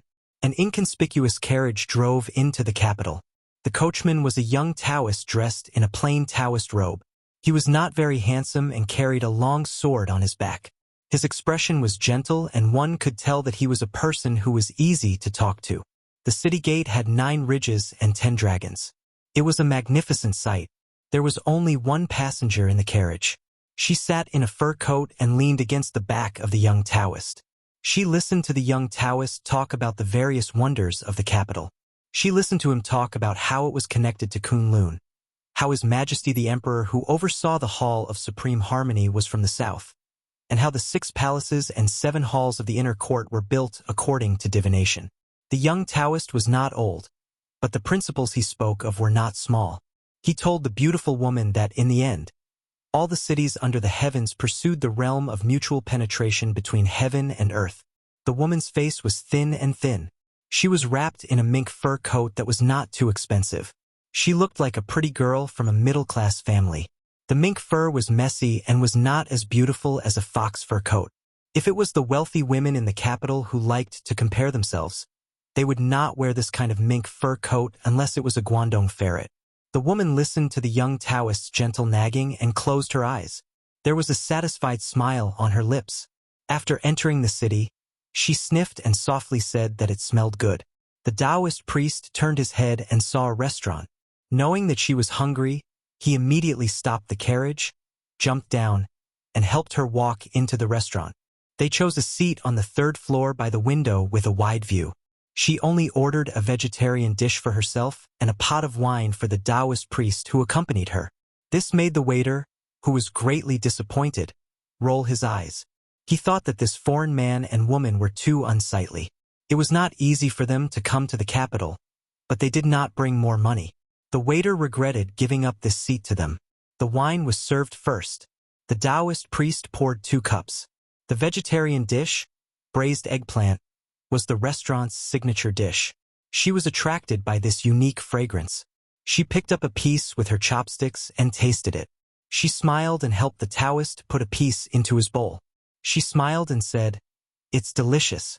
The eggplant is peeled and cut horizontally into 4 pieces. The knife skills are very fine. Half a head of garlic is peeled and smashed instead of mincing it. Then, add a small fire and slowly fry it. 3 eggplants are put into the pot. When it is served, it is just right for this 6-inch small plate. The key is to let the bean paste, garlic, and eggplant taste complement each other and not overpower each other. Therefore, this eggplant is more expensive than the meat. We did not spend money in vain. The waiter was originally a little angry. After hearing the woman's explanation, his mood slightly improved. He thought that this beautiful but sickly woman could be considered an expert. The young Taoist priest tasted it and did not say anything. He only smiled and looked a little silly.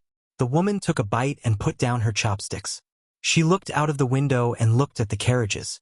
She held her cheeks and said regretfully, "According to your Taoist diet, people are born with the qi of heaven and earth. Therefore, the seasons are very important. Those dishes have to be done at the right time. I was originally a foodie and was not afraid of getting fat. This season is the best time to replenish my autumn fat. As long as I let go of my appetite, when winter comes, no matter how cold it is, I will not be afraid. It's a pity that I don't have any appetite now." Sigh. The young Taoist priest did not say anything and looked down. During this long journey with her, wherever she wanted to go, he would bring her there. No matter how far away it was, no matter how high the mountains were, he would bring her to see the scenery. He only wanted her to have fun and return. In the Old West Shu, he brought her to see the most spectacular bamboo sea in the world. In the Old West Shu, they went to see the ruins of Shi Labi. Further south, he brought her to the nunnery. She asked for a lot, but it was the worst lot. In the far west, there were mountains that could reach the sky. Then, she said that she wanted to take a look at the capital. Most of the diners in the restaurant were natives of the capital, and they were the best at hearing rumors. The people under the emperor's feet had a sense of superiority, as if there was nothing in the world that they did not know. The most exciting topic at the moment was the battle between Wang Xianji and the one-armed Li Chungang in the East Sea's martial emperor city. It could be said that it was the most soul-stirring battle in the Jianghu in the past 50 years. Then, the young leader of the Wudong Mountain, surnamed Hong, came down the mountain. It was said that he had the magical ability of flying 1,000 miles with a sword. It was rumored that the Taoist priest was an immortal who was reincarnated from ancestor Lu. In an instant, it made the ancestral court of Taoism, Mount Longhu, lose its color.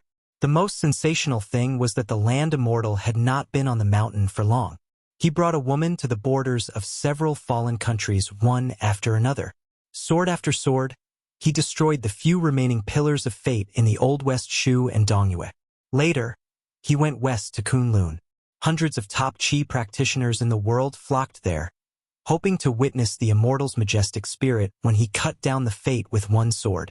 Secret news quickly spread to the capital. When the Taoist slashed out with his sword, the thick pillar of fate that was as thick as a mountain was about to shatter. This made thousands of people in the world dumbfounded. They were all curious whether there was really such an immortal in the world who did not ascend. Someone in the restaurant spat, "That Wudong sect leader may look young on the surface, but he's actually lived for several hundred years. At least 300 years. A full 560 years. Someone immediately doubted, "Doesn't that mean he's much older than the old sect leader Wang Zhongluo? Since he's so old, why did he only leave the mountain recently? If he really has supernatural powers, how could Mount Longhu be the minister of featherclothes?" The person who spoke earlier slammed the table and said angrily, "This spiritual master is worthy of being called the immortal of Earth. How would we mortals know what he's thinking?" Countless people nodded in agreement. "Indeed, that's right. I've heard that the great spiritual masters of the Taoist sects are all lowly and noble. They're determined to be simple and don't care about the false reputation of the mortal world." Hearing all the discussions, the woman who was leaning against the window turned around and looked at the young Taoist priest across the table with a mischievous look in her eyes. The young Taoist priest blushed. Outside the street, the sound of thunder and horse hooves thundered, causing the ground to shake as if there was an earthquake.